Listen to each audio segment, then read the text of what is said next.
She pressed her back against the station wall and stopped herself from crying because crying meant they had won. The man who'd promised to marry her had just looked her up and down in front of the whole town and said she wasn't what he'd ordered. Not a word of apology. Not a single moment of shame. Just a turned back and boots walking away. She had no money, no home, and no name worth anything in Red Creek, Wyoming. And then a shadow fell across her, steady, quiet, and unmistakably dangerous. If this story already has your heart, hit subscribe and come along for every moment. Drop your city in the comments below. I want to see how far this story travels. The summer of 1885 hit Wyoming like a punishment.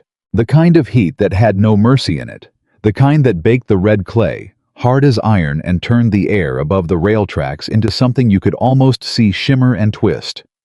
Red Creek was not a welcoming town in any season.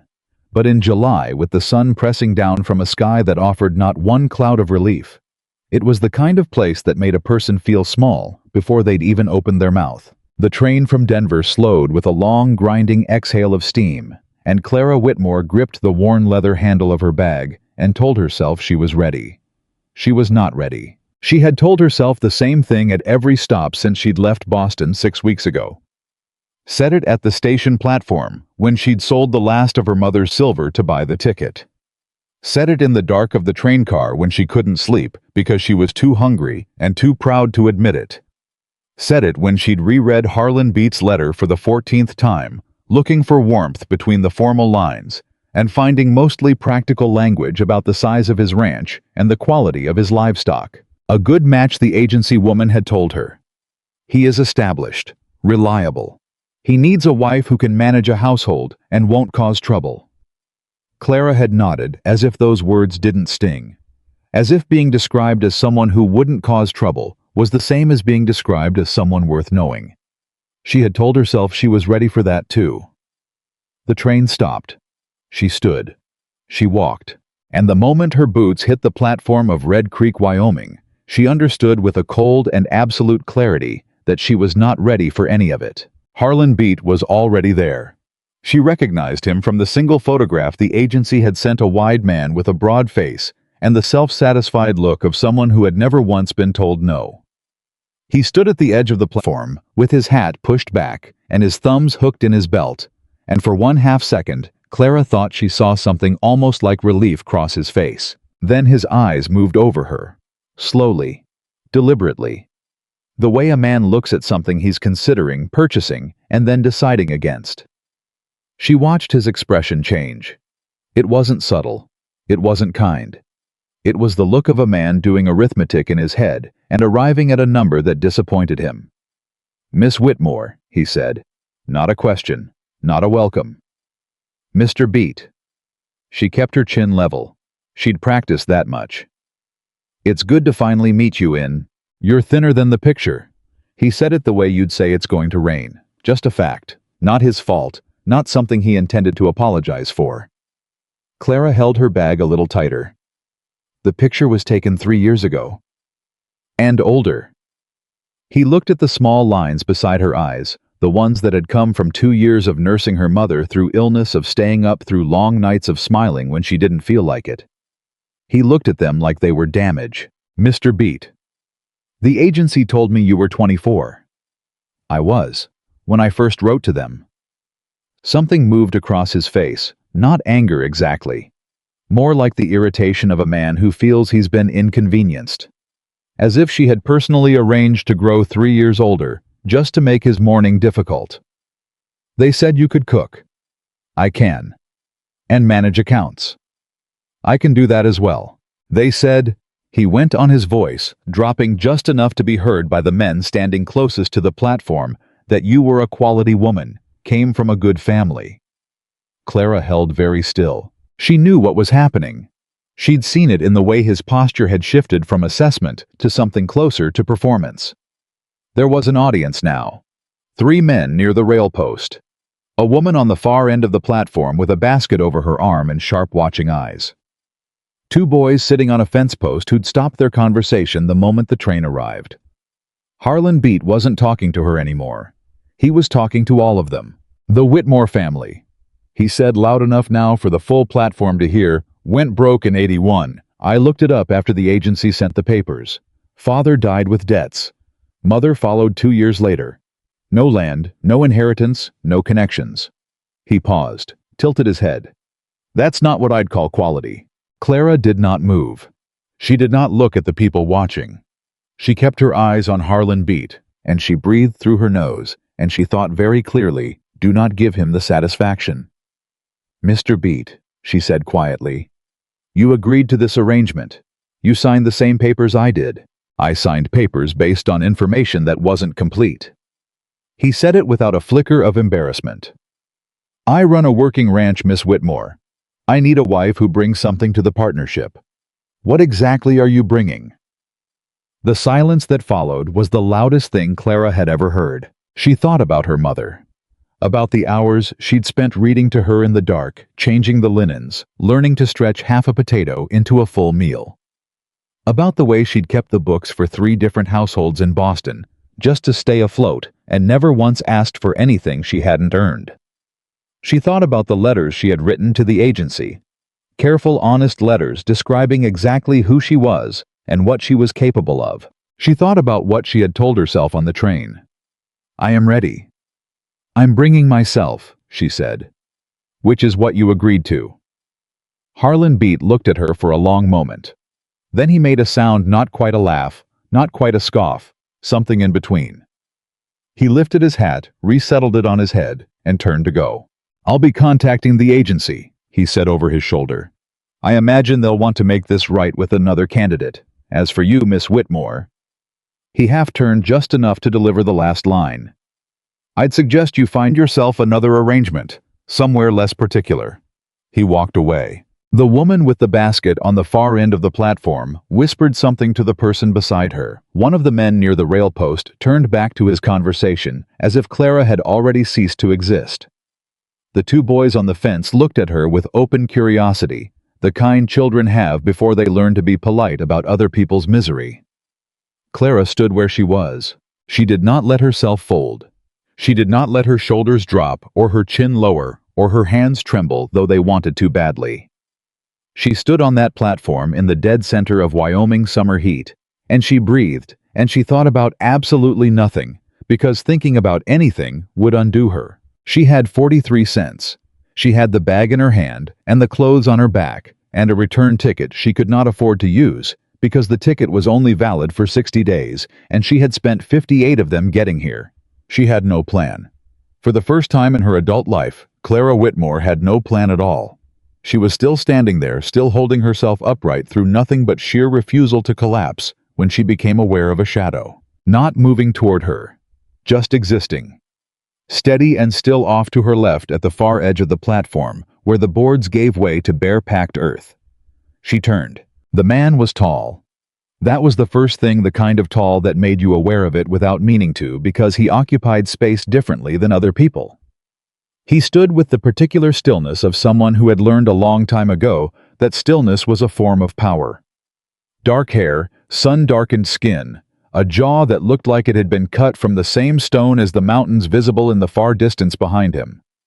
He wore a worn leather vest over a shirt that had been washed so many times it had gone soft, and his hat was pulled low enough that she couldn't quite read his eyes, but she could feel them. I was watching her. Had been watching, she realized, for a while. Around her she heard one man, near the rail post, say something low and quick to the man beside him. She caught the word Thornton, and watched both men shift slightly, a small, instinctive repositioning, like animals adjusting their distance from something they're not sure about. The woman with the basket tucked it closer to her body. The boys on the fence had gone very quiet. Caleb Thornton did not look at any of them. He looked at Clara, and then without any particular hurry, he stepped off the edge of the platform and walked toward her. Not fast, not aggressive, just with the level, unhurried stride of a man who had already decided what he was going to do and saw no reason to make a show of it. He stopped 3 feet in front of her, close enough to speak without being overheard if he kept his voice low. He did. You got somewhere to be tonight, ma'am? Clara stared at him. I beg your pardon. I'm asking if you have a place to stay. His voice was low and even, carrying the particular flatness of someone who doesn't waste words. Hotel on the north end is the only one in town. Tilda Marsh runs it. She's decent. But it's going to run you $2 a night, and from the look of things." He stopped, reconsidered. "I'm not trying to insult you."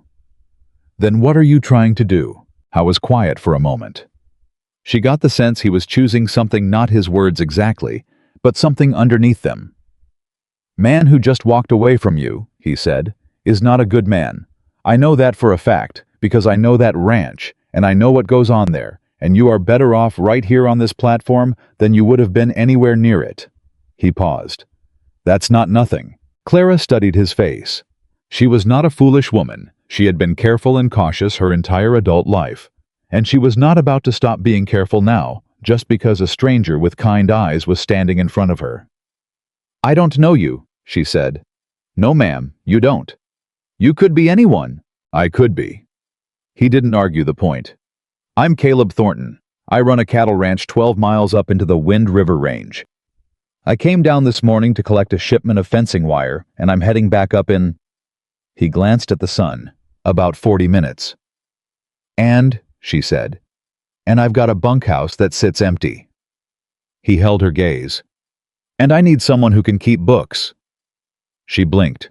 "My accounts are a mess." He went on in the same flat, matter-of-fact tone he might use to describe a broken fence post. "I know cattle. I don't know numbers. Last 2 seasons I've been losing money and I can't figure out where it's going. I'm not asking for charity work. I'll pay fair wages, and you'll have your own space, and you won't owe me anything past the work." Clara opened her mouth, closed it, tried again. "You're offering me a job?" "Yes, ma'am." "You don't know me?" "No." Something shifted in his expression, just slightly, barely visible. "But I know what I just watched, and I know what it takes for a person to stand the way you're standing right now." He reached up and adjusted the brim of his hat, not a gesture of finality, but of conclusion.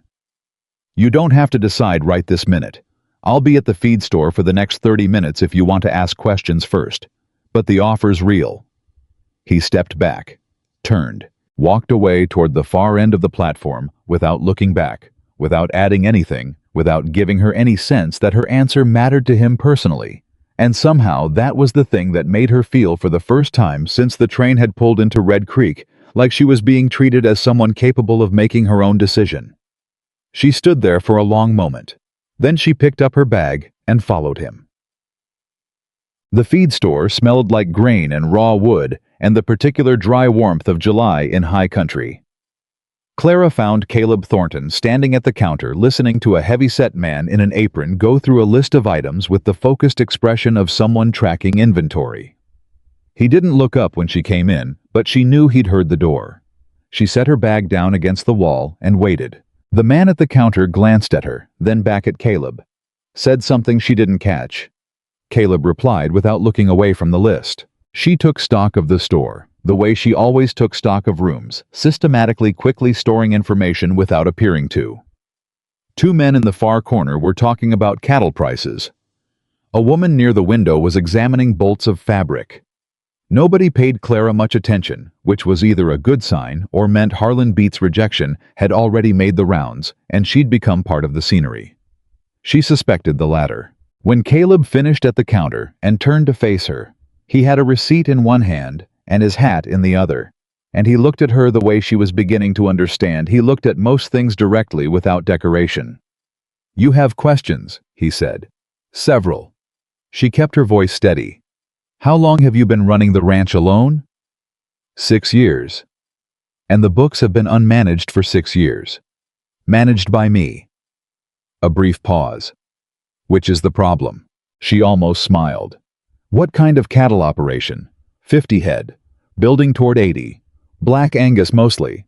Some mixed stock." He watched her process this. "Good land. Clean water from the mountain. The ranch itself is sound. The management is where it falls apart." "What do you pay in wages?" $1.50 a week, room and meals included." It was a fair wage. Not generous, but fair, and she was in no position to negotiate generously. "How many other people are on the property?"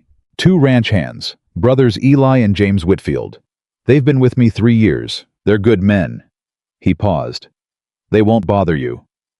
Is that a guarantee or an assumption? His jaw tightened just slightly. A guarantee. Clara held his gaze for a moment. He didn't look away. Most men looked away when she held eye contact. It made them uncomfortable, and she'd learned to use it as a kind of test. Caleb Thornton did not look away. He simply waited. "One more question," she said. "Go ahead." "Why did you come over to me on that platform? You don't know me. You have nothing to gain from this that you couldn't have found with any competent bookkeeper in town." Something moved across his face. It was there and gone in less than a second. Not quite sadness, not quite recognition. Something older than both. "Because," he said, "I know what it looks like when a person is standing at the edge of something they can't come back from. And I know that sometimes all it takes is one person to step in before they go over." He put his hat back on. "I wasn't always on this side of that edge, so I stepped in." Clara was quiet for a moment. "All right," she said. "I'll take the position." He nodded once. No relief, no pleasure, no performance of either. Just a nod, as if this was exactly what he'd expected, and he saw no reason to make more of it than it was. "Wagon's out back," he said. "We leave in 15 minutes." The road up into the Wind River Range was long and steep and punishing in the heat, and Clara spent the first hour of it in silence, partly because she had nothing easy to say, and partly because Caleb Thornton did not seem to be the kind of man who needed conversation to fill space. She watched the terrain change as they climbed the flat-baked hardpan of the valley, giving way to rocky switchbacks, then to stands of pine that cut the heat by degrees. Her dress was wrong for this. Everything she owned was wrong for this. She'd brought the clothes of a woman preparing to become a rancher's wife, which turned out to be entirely different from the clothes of a woman who was actually doing ranch work. She filed that problem away with the others and kept her back straight. "About an hour into the ride without preamble," Caleb said. "Eli will want to know why I brought back a stranger. I'll tell him you're the new bookkeeper. That's all he needs to know. And if he asks more, he won't." A pause. "Eli's not a man who asks more than he needs to. And James. James will want to feed you. He cooks for the outfit, and he takes it seriously. Let him. It'll make things easier." She considered this. "You've thought about how to manage this. I've had an hour." He kept his eyes on the road. "You make a decision, you think through the consequences. Seems basic. Some people don't bother. Some people," he said, "end up with a mess where their life used to be." She wasn't sure if he was talking about her or about himself. She suspected, given the way he said it without bitterness, just with the flat weight of a fact long since accepted that he was talking about himself. She didn't ask. It wasn't her business yet, and she had enough sense to know when to leave a door closed. The ranch came into view near mid-afternoon, a cluster of structures set into the slope of the mountain, with the particular rightness of something built to last rather than to impress. The main house was solid timber, 2 stories, the kind of construction that had taken real thought and real labor and hadn't been hurried. A barn sat off to the left. A smaller building, the bunkhouse she assumed, stood further back. There was a large garden along the south wall of the main house that looked from a distance well tended. "That's mine," Caleb said, following her gaze to the garden. "I keep it because the ranch hands need vegetables in summer or they get slow." "You grow your own food?" "As much as I can. Trading and supply runs from town are unreliable in winter." He slowed the wagon as they entered the yard. "There's a root cellar behind the barn. You're welcome to whatever's in it." A man emerged from the barn before the wagon had fully stopped. Lean, dark, mid-30s, with the kind of watchful face that missed nothing. He looked at Caleb, then at Clara, then back at Caleb. "This is Clara Whitmore," Caleb said, stepping down from the wagon. "She's keeping the books. I told her she'd have the east room." The man Eli, she assumed, held his expression carefully neutral. "Didn't know we were expecting company. Wasn't planned." Caleb lifted her bag from the wagon bed and set it on the ground, not at her feet, slightly to the side where she could reach it easily. It was a small gesture, and it mattered. "She needed work. We need the accounts sorted. Seemed like a fair arrangement." Eli looked at Clara again. She looked back. "Miss Whitmore," he said finally. The name was polite. The tone was reservation. "Mr. Whitfield," she answered. Equally polite, equally reserved. They understood each other immediately. From behind him, a second man emerged from the barn, broader, younger, with a face built for smiling and currently using it at full capacity. James Whitfield, without question. "Is she staying for supper?" he asked, and then before anyone could answer, "I've got a venison stew on. Made too much anyway." Clara felt something loosen slightly in her chest. Not safety exactly, not belonging, but the first faint suggestion that belonging might be possible. "Yes," Caleb said. "She's staying." The east room was small and smelled of pine and old wood and summer heat, and it had a window that faced the mountain and a narrow bed and a writing desk pushed against the wall, and Clara sat on the edge of the mattress that first evening and did not cry. She had not cried at the station. She was not going to cry now. She was going to do what she had always done, take stock of what she had determined what was needed, and begin. What she had: a room, a job, a wage, a window that faced something beautiful. What was needed to understand this place, these people, and this situation well enough to make herself genuinely useful before whatever goodwill Caleb Thornton had extended wore itself out. She opened her bag and found her ledger, a worn small thing she'd carried since Boston, where she'd kept her own household accounts, and set it on the desk. She found her pen.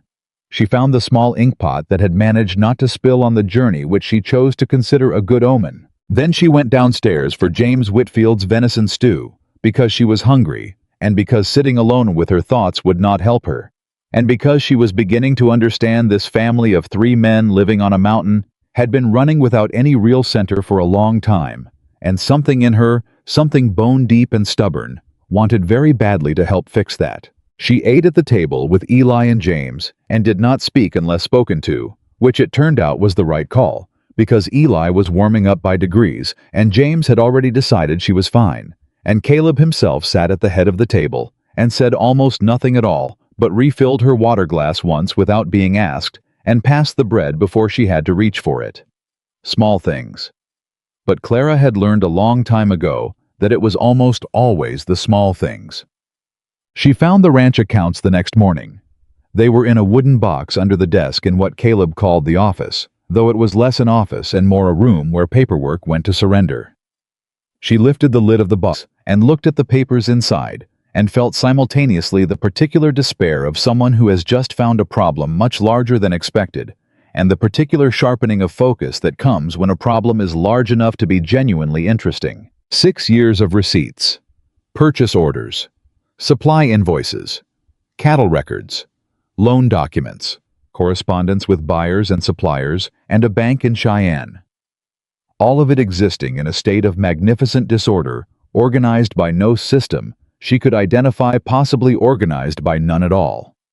She took it to the desk. She began sorting. Caleb appeared in the doorway mid-morning.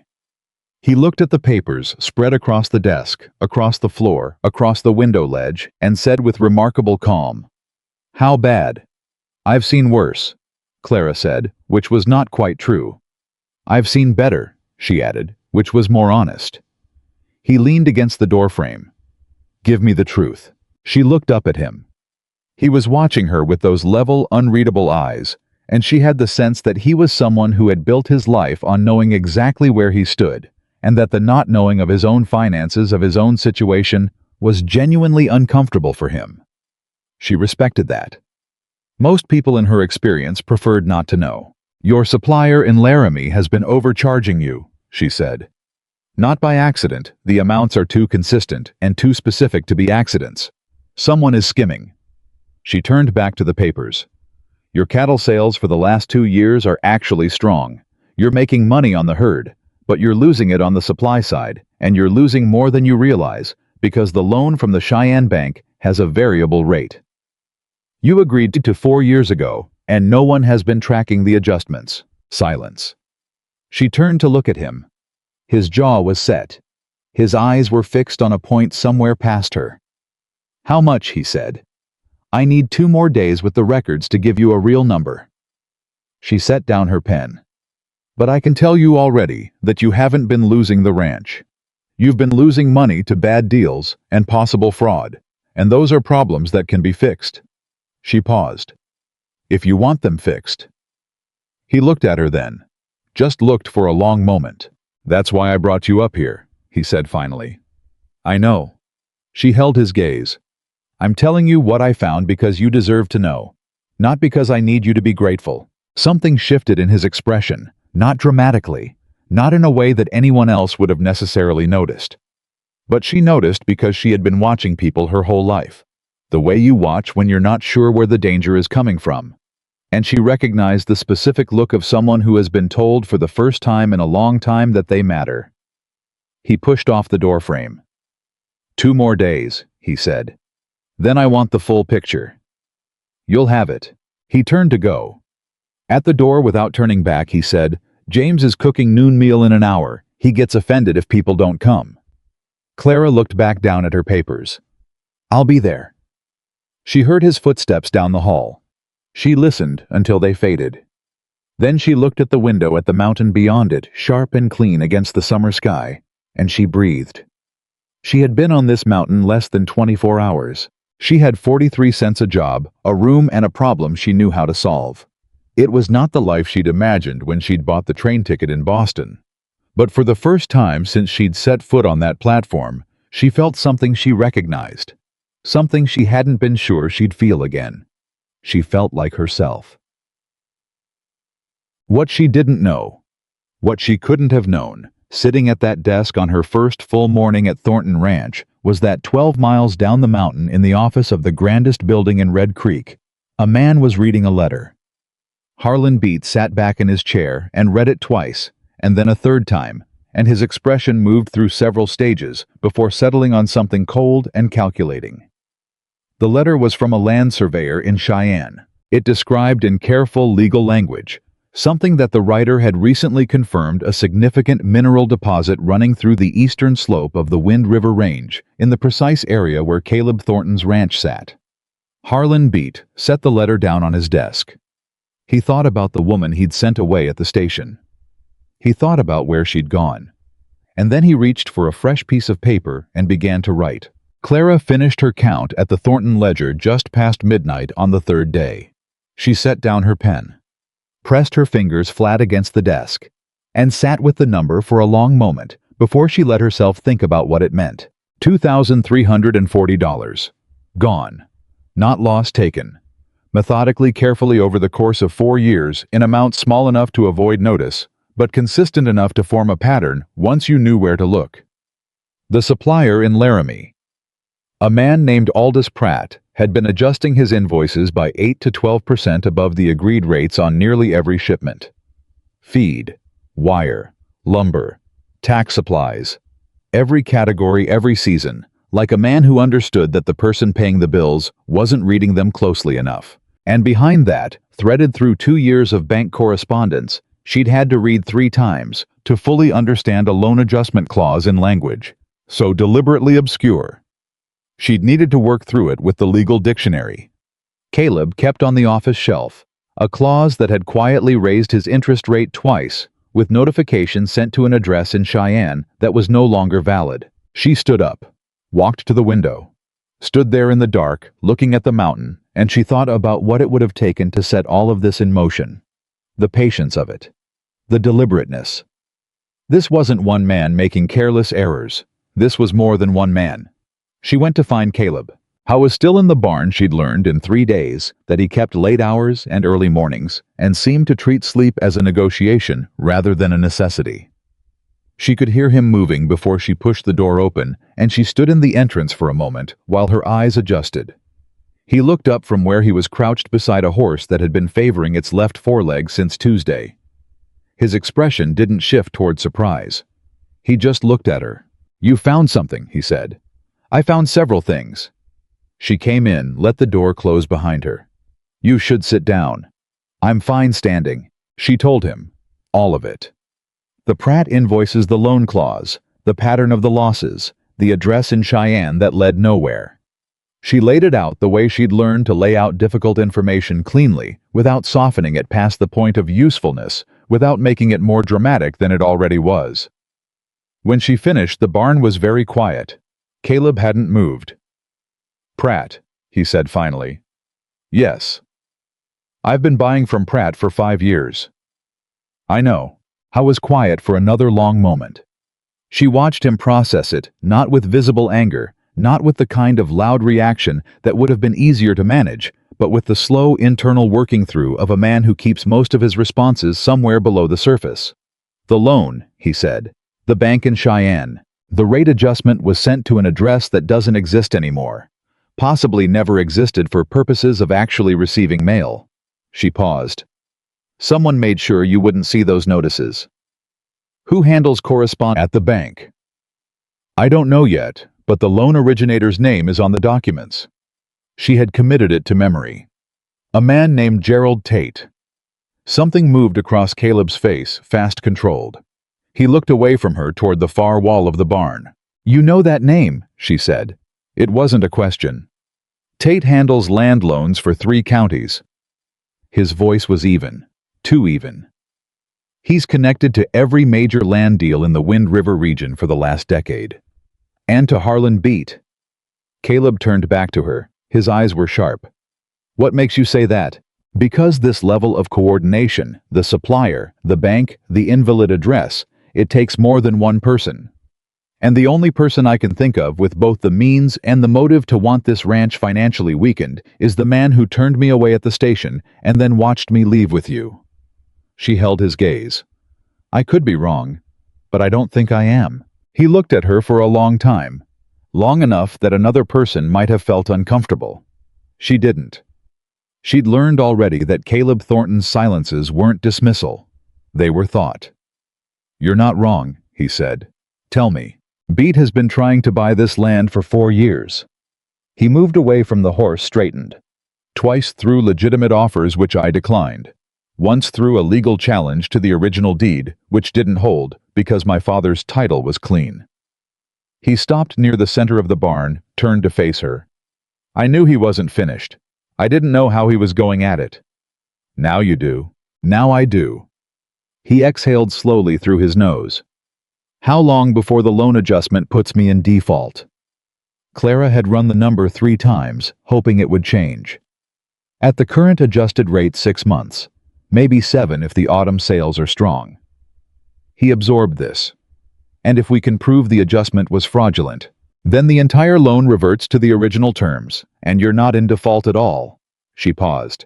"But proving it means getting into bank records in Cheyenne, and it means going through Tate. And if Tate is connected to Beat, you'll be going up against a man with money and lawyers, and 4 years head start."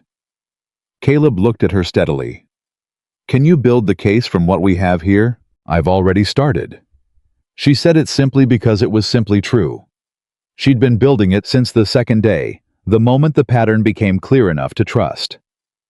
"I have the original loan documents, the original supplier agreements, the adjusted invoices versus the contracted rates. It's enough to take to a lawyer. Maybe enough to take to a federal land agent if we need to." The silence that followed was different from the others. This one had weight in it, the specific weight of a decision being made. "Miss Whitmore," he said. "Clara." He stopped, looked at her. "My name is Clara," she said. "I've been sleeping under your roof and eating James's cooking for 3 days. You can use my name." Something shifted in his expression. "Clara," he said. It came out careful, like he was making sure he had the shape of it right. "I didn't bring you up here expecting this." "I know. I brought you up here because I needed someone to tell me where the money was going." He paused. "I didn't expect this." She understood what he meant. She wasn't sure she had the right words for it either. She'd come up this mountain with 43 cents and no plan, and somewhere in 3 days of paper and ink, and James's venison stew, and Eli's careful measuring silences, and this man's rare, even rarer words, she had become something she hadn't been since Boston. She had become useful. Genuinely, substantially useful. And that feeling, she'd forgotten how much that feeling was worth. "You paid me to find the truth," she said. "I found it. What you do with it is your decision." He looked at her for another long moment. Then he said quietly, "I'm glad you followed me to the feed store." It was not a large thing. It was 4 words, simply spoken, without decoration. But coming from Caleb Thornton, who spent his words the way a careful man spends money, only on what was worth it, it landed exactly as heavily as he likely intended it to. She picked up the lantern she'd carried from the house. "Get some sleep," she said. "We have work to do tomorrow." She walked back to the house through the warm dark, and she did not let herself think too much about the way he'd said her name. Morning came the way. Wyoming mornings came in July, bright and immediate, the sun clearing the mountain ridgeline, with no particular warning, and throwing everything into sharp gold light, before most people had finished deciding whether to be awake. Clara was already at the desk. She heard James in the kitchen below the solid, comfortable sounds of a man who treated breakfast as a project. Heard Eli's boots on the porch.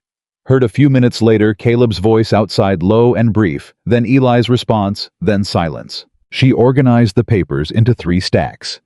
Evidence, questions, action items.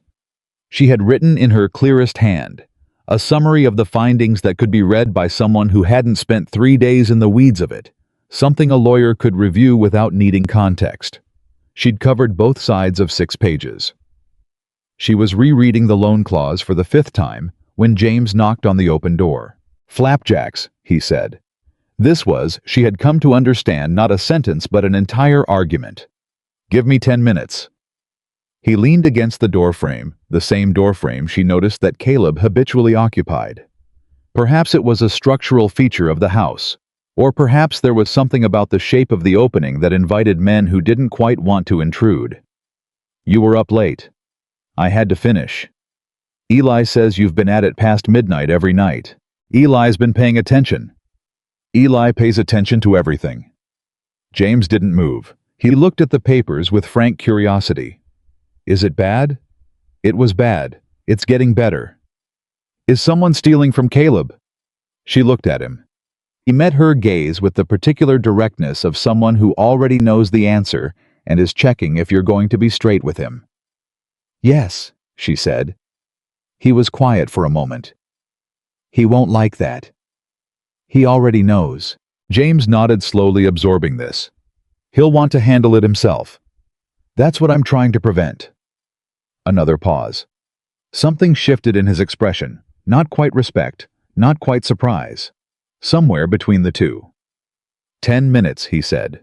"Flapjacks don't wait." And he was gone.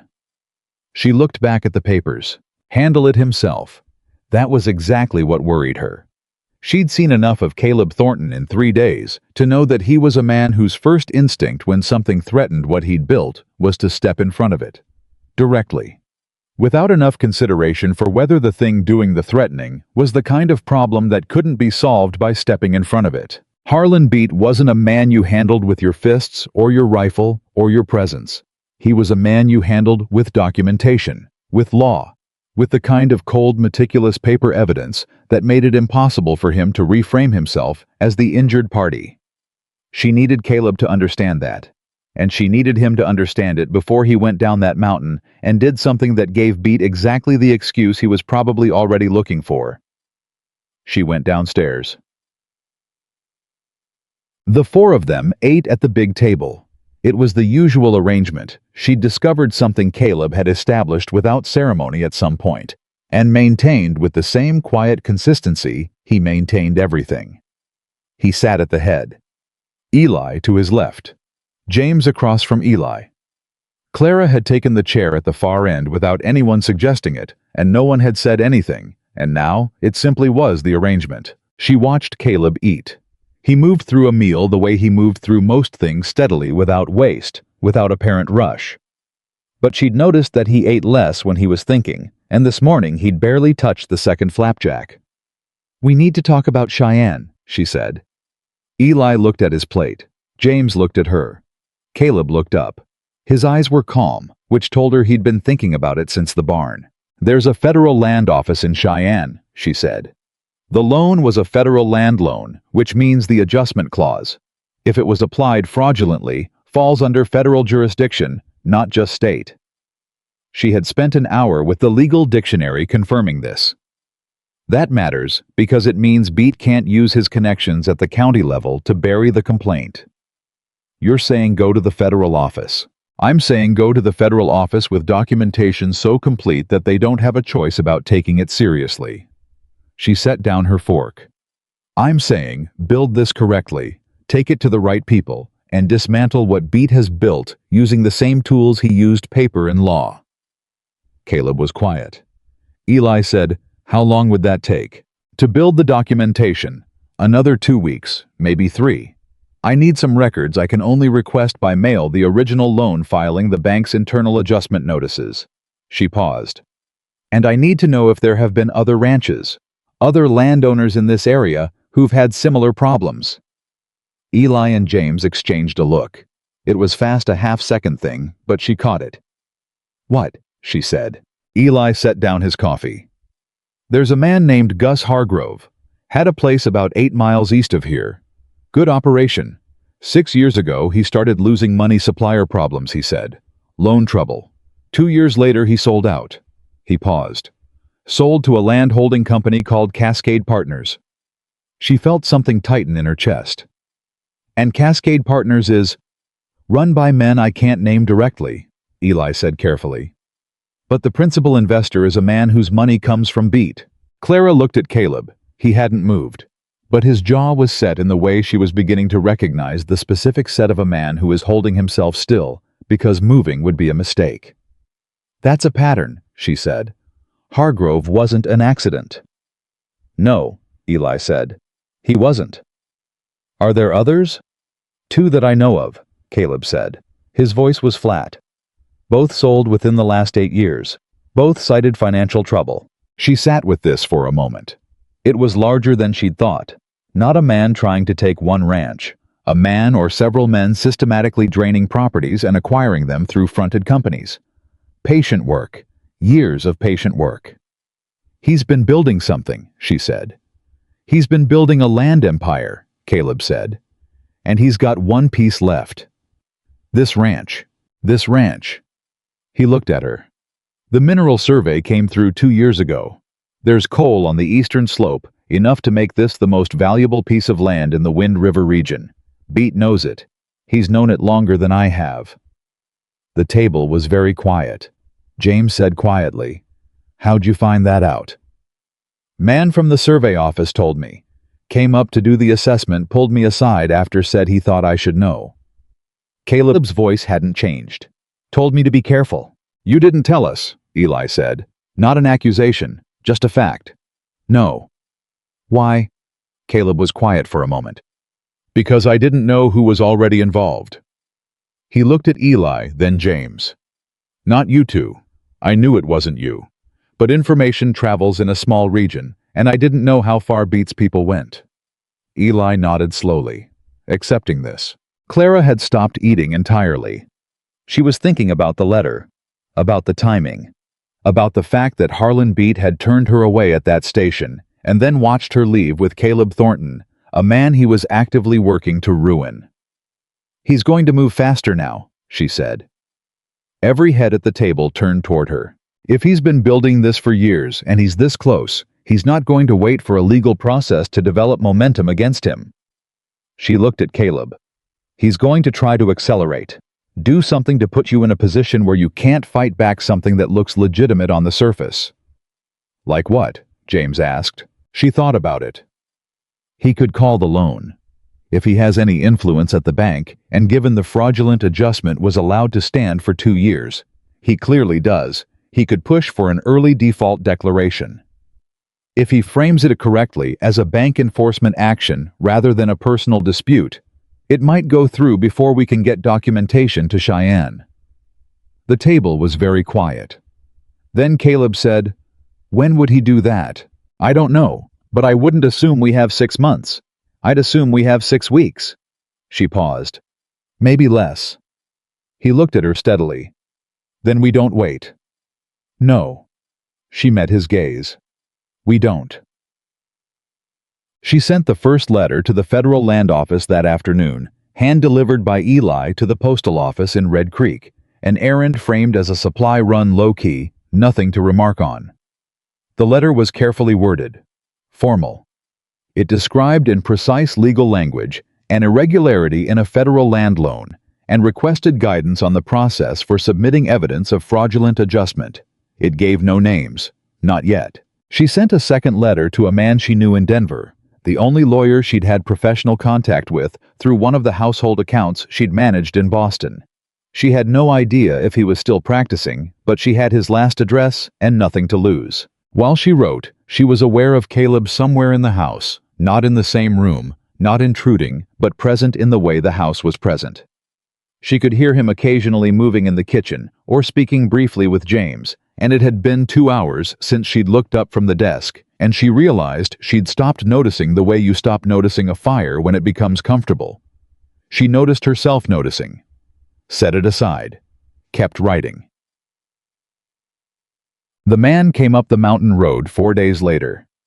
Clara saw him from the window, a well-dressed man on a well-fed horse, which in her brief experience with Red Creek meant either money or someone who wanted to look like he had it.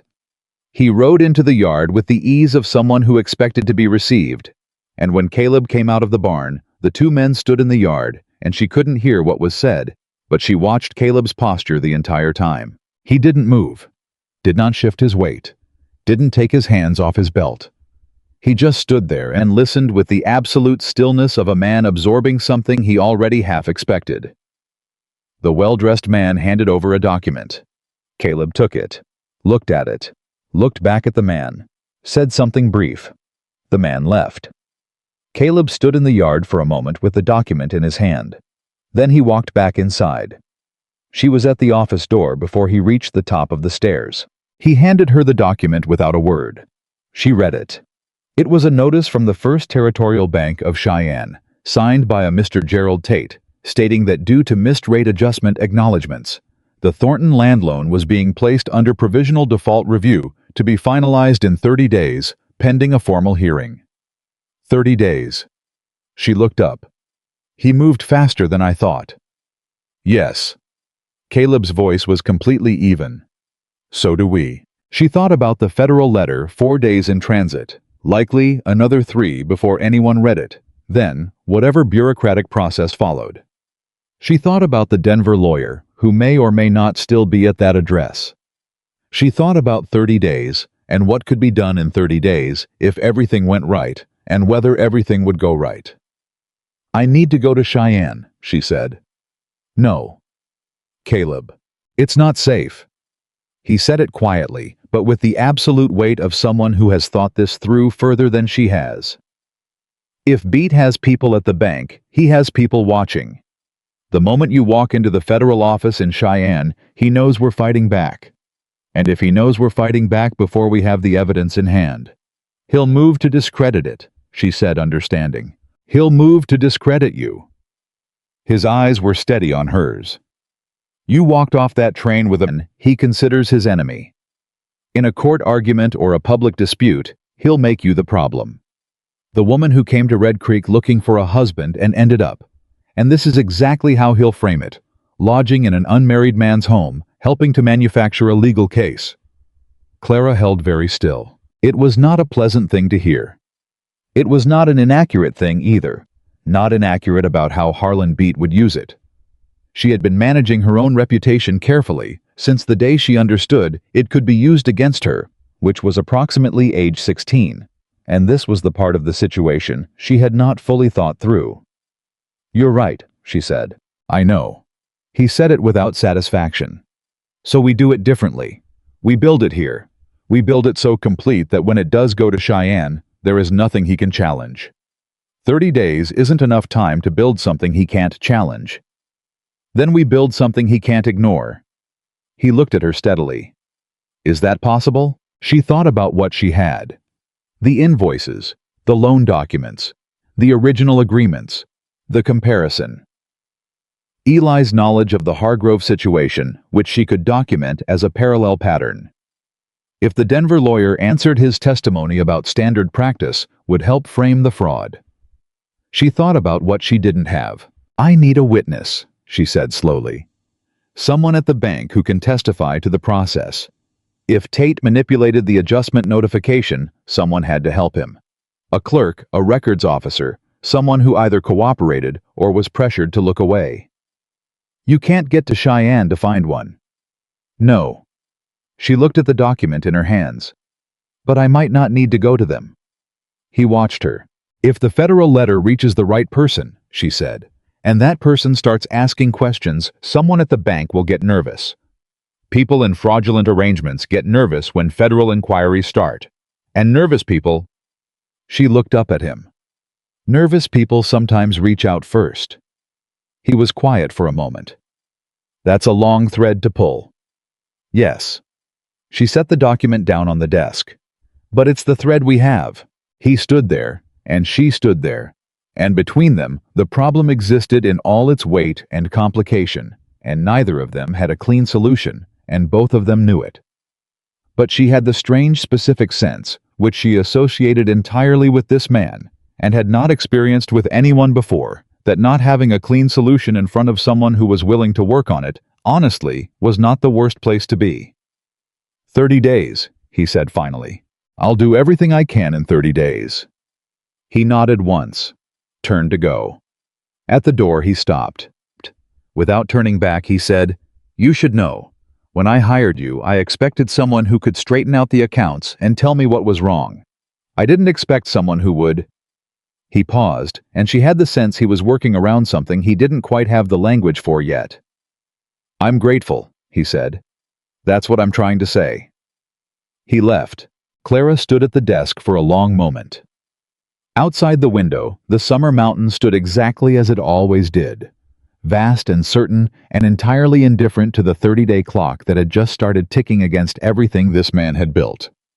She picked up her pen. She started to work. What happened 6 days later came from a direction she hadn't anticipated. She was at the desk when Eli knocked not his usual frame lean, but an actual knock, sharp and quick. She looked up. His face told her before he said a word. Woman downstairs, he said. Came up the mountain road on foot. Says she needs to speak to whoever is managing the Thornton accounts. Clara went still. Who is she? Says her name is Mabel Pratt. He paused. Wife of Aldous Pratt, the supplier. The silence lasted less than a second. Bring her up, Clara said.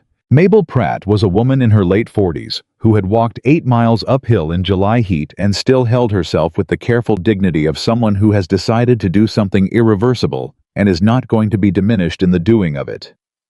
She sat in the office chair that Clara offered and folded her hands in her lap and looked at Clara with the exhausted eyes of a woman who has been carrying a secret until the weight of it is simply more than she can manage. My husband didn't know I was coming, she said. All right, Clara said. He didn't do it alone. She pressed her folded hands together. The man from the bank Tate came to Aldous 3 years ago, told him the overcharging was part of a deal, that if Aldous cooperated, Tate would make sure Aldous's own land loan in the valley was cleared early. No questions. She paused. Aldous has 5 children. The loan had been strangling us for years. Clara said nothing. Let her keep going. I didn't know until 8 months ago. Found the second set of invoices in his desk when I was looking for something else. Mabel's voice didn't shake, but the effort it took was visible. I've been trying to decide what to do ever since. What made you come today? Clara asked carefully. Tate's man came through Red Creek yesterday. Heard him in the general store saying the Thornton property would be resolved within the month. Mabel looked at her with steady, exhausted eyes. I've got 5 children. My husband did something wrong. But I don't believe the man who built that ranch deserves to lose it because we needed help and someone offered it with conditions attached. She paused. I want to do what's right, even if it costs us. Clara looked at this woman who had walked 8 miles in summer heat to do what was right, and she thought, as she had thought many times over many years, about the specific courage it took to be the person who showed up when it was hard. Mrs. Pratt, she said, I'm going to need you to tell me everything you know, and then I'm going to need you to put it in writing in front of a witness. Mabel straightened slightly. I can do that. Clara reached for a fresh page. The clock was still ticking. But the long uncertain thread, had just found a place to pull. Mabel Pratt's written testimony filled 9 pages. Clara had not rushed her. She had sat across from this woman for 3 hours and let her speak at whatever pace the truth needed to come out. And the truth, it turned out, needed a slow pace and several silences. And one moment where Mabel had to stop entirely and look at the ceiling for a full minute before she could continue. Clara had waited through all of it. She had written everything down in her clearest hand, and when Mabel was finished, she had read it back line by line and asked Mabel to confirm each detail. Then she'd called Eli in to witness the signature. Eli had stood in the doorway with his hat in his hands and listened to the last 2 pages read aloud, and his face had done very little, which Clara had come to understand was his version of doing a great deal. When it was done, he looked at Mabel Pratt. "You walked up here alone?" "Yes." "I'll drive you back down." It wasn't a question or an offer. It was simply what was going to happen. Mabel looked at Clara. "Will it be enough?" "It's the piece I needed most," Clara said. "A witness with direct knowledge of the bank connection. Yes, it helps significantly." "My husband. Aldis's cooperation was coerced. That matters legally." Clara held her gaze. "I can't promise you how it ends for him, but I can tell you that what you did today was the right thing, and I won't forget it." Mabel nodded once, stood, smoothed her skirt with both hands the way women do when they're steadying themselves without wanting to show it. Then she walked out with Eli, and Clara heard their footsteps down the stairs, and then the door, and then nothing. She looked at the 9 pages. Then she looked at the 30-day clock in her head, which had just moved significantly in her favor, and she picked up her pen and started writing the cover letter to Cheyenne. She was on the 3rd page when Caleb came in. He looked at the testimony, looked at her face. "Mabel Pratt," he said. "You knew her. Knew of Aldis. Never had trouble with him directly, didn't know the invoices were manipulated until you found it." He came further into the room, picked up the testimony from the edge of the desk, and began reading. She kept writing. The room was quiet, except for the scratch of her pen and the occasional turn of a page. He set the testimony down when he'd finished. "This is enough to go to Cheyenne. It's enough for the federal office to open a formal inquiry." She didn't stop writing, which is different from enough to win. But an inquiry freezes the default process. They can't finalize the default review while a federal fraud investigation is active on the same loan. How do you know that? The legal dictionary on your shelf. 3rd chapter on federal land law. She turned the page. "You should read it sometime." He made a sound that was almost not quite, but almost a laugh. It surprised her enough that she looked up. He wasn't looking at her. He was looking at the window with an expression she hadn't seen on him before, something lighter than his usual bearing, and it changed his face in a way she found she needed to look away from quickly. She looked back at her letter, kept writing. "I'll ride to Red Creek in the morning," he said. "Get it on the first post. I need to finish it tonight. Then I'll let you finish." He didn't leave immediately. He stood for another moment in the way he sometimes did not intrusively just present, and then he said, "You haven't eaten since noon." "I know. James left food in the kitchen. I'll get it when I'm done." Another pause. Then his footsteps moved toward the door. Stopped. "Clara." She looked up. He was looking at her with the direct, undecorated steadiness that she'd stopped being unsettled by and started relying on without quite noticing the transition. "Whatever happens with this ranch," he said, "whatever Beat tries next, you should know that I don't regret a single decision I've made since that platform." She held his gaze.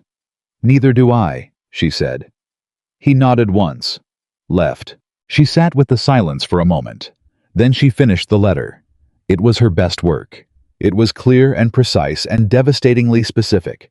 And when she read it back, she thought that if Gerald Tate read this in Cheyenne, he would understand immediately that someone had pulled the thread all the way to the end. She went downstairs and ate James's cold supper and looked at the dark mountain through the kitchen window and thought about what was coming. She had the feeling, the specific animal feeling she'd learned to trust, that Harlan Beat was not going to wait for the 30 days.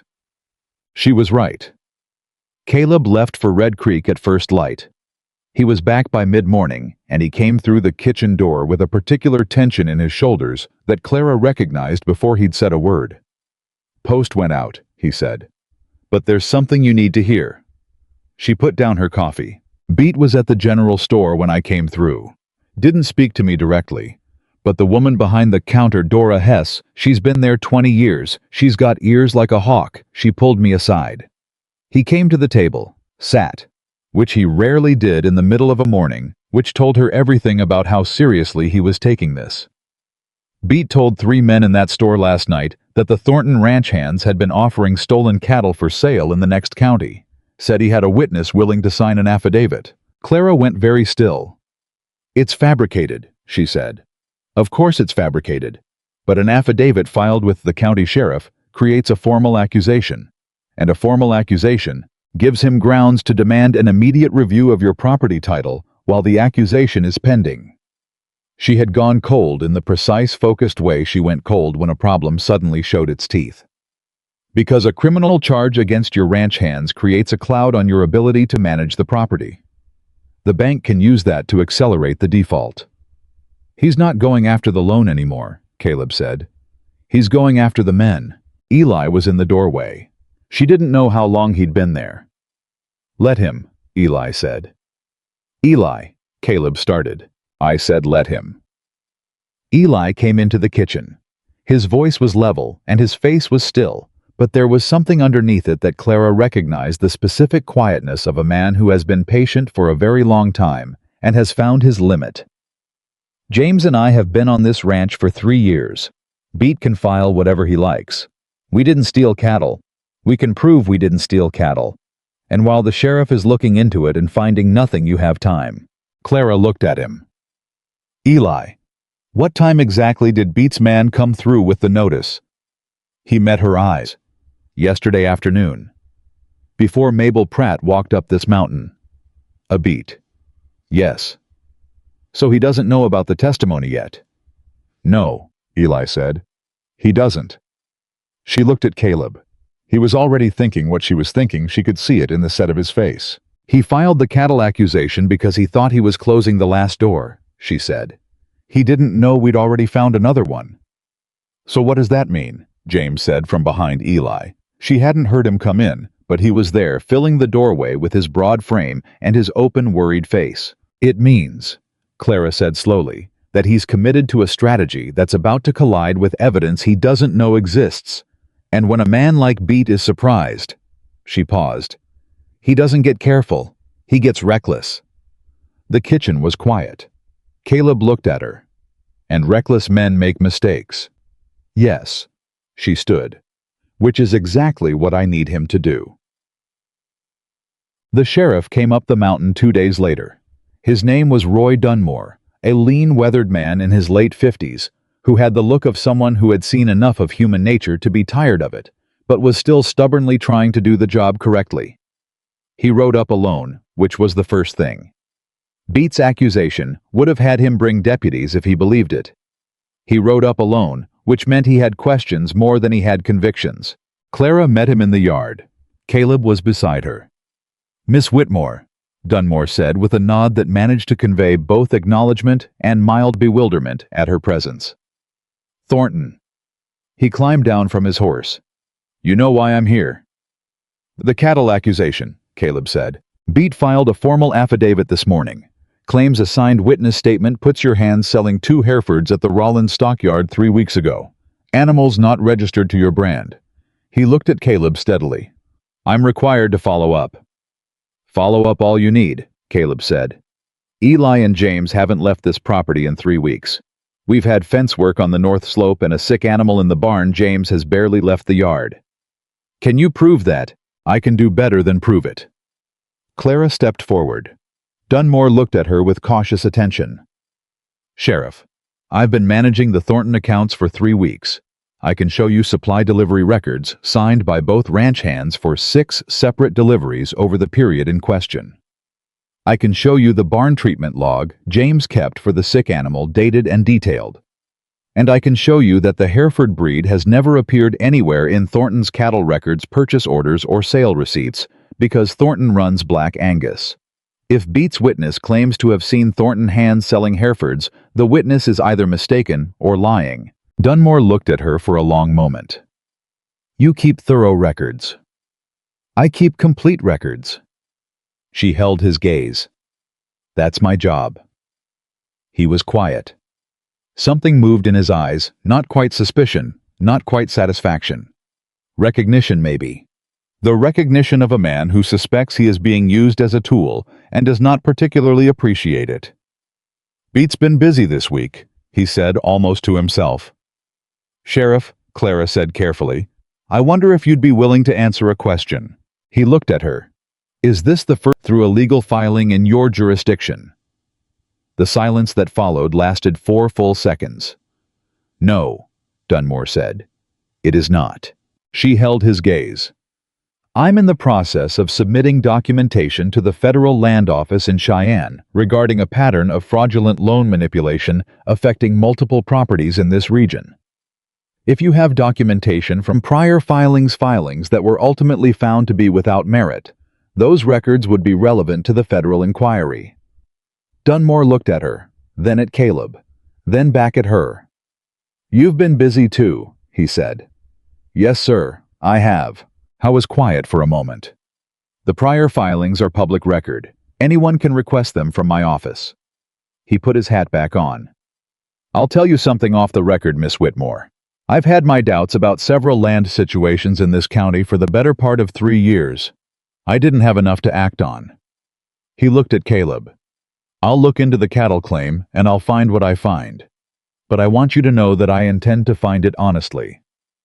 That's all I'd ask, Caleb said. Dunmore mounted his horse, looked down at Clara one more time.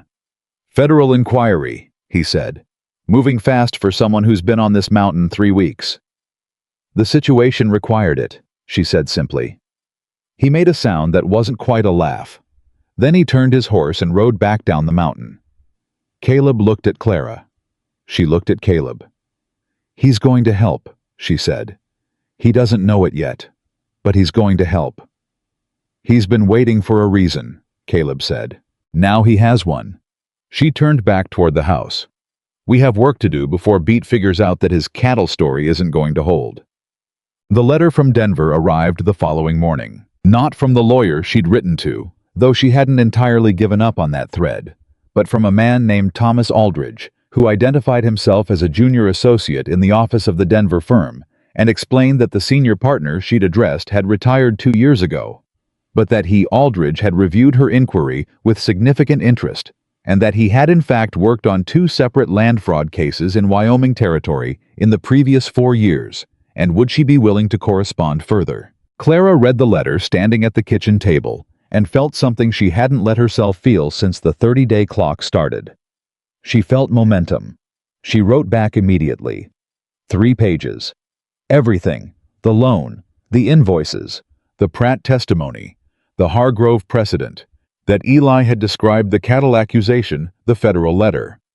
She held nothing back because Aldridge had shown her his hand, and it was a useful hand, and there was no time for careful partial disclosures. She had the letter to Eli for the afternoon post before noon. Then she went back to work. The twist came on a Thursday at 4 in the afternoon, and it came from the direction she least expected. She was in the office when she heard the wagon in the yard, not the casual familiar sounds of a supply delivery, but the particular sound of a wagon that had come fast and pulled up hard. She heard Caleb's voice, sharp and brief. A voice she didn't recognize answering in a rapid tumble of words. She was down the stairs and in the yard in under a minute. The man on the wagon was young mid-20s, pale in a way that had nothing to do with complexion and everything to do with fear. He was looking at Caleb with the expression of someone who has made a decision that terrified him and is only now beginning to understand it can't be unmade. Say it again, Caleb said. His voice was absolutely flat. He's moving tomorrow night, the young man said. Beat.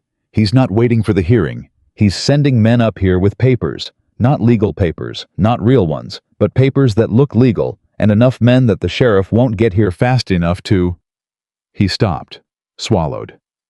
I heard him planning it, in the office. I work for the land registry in town. He uses the office after hours sometimes when he thinks no one's there." "What kind of papers?" Clara said. The young man looked at her.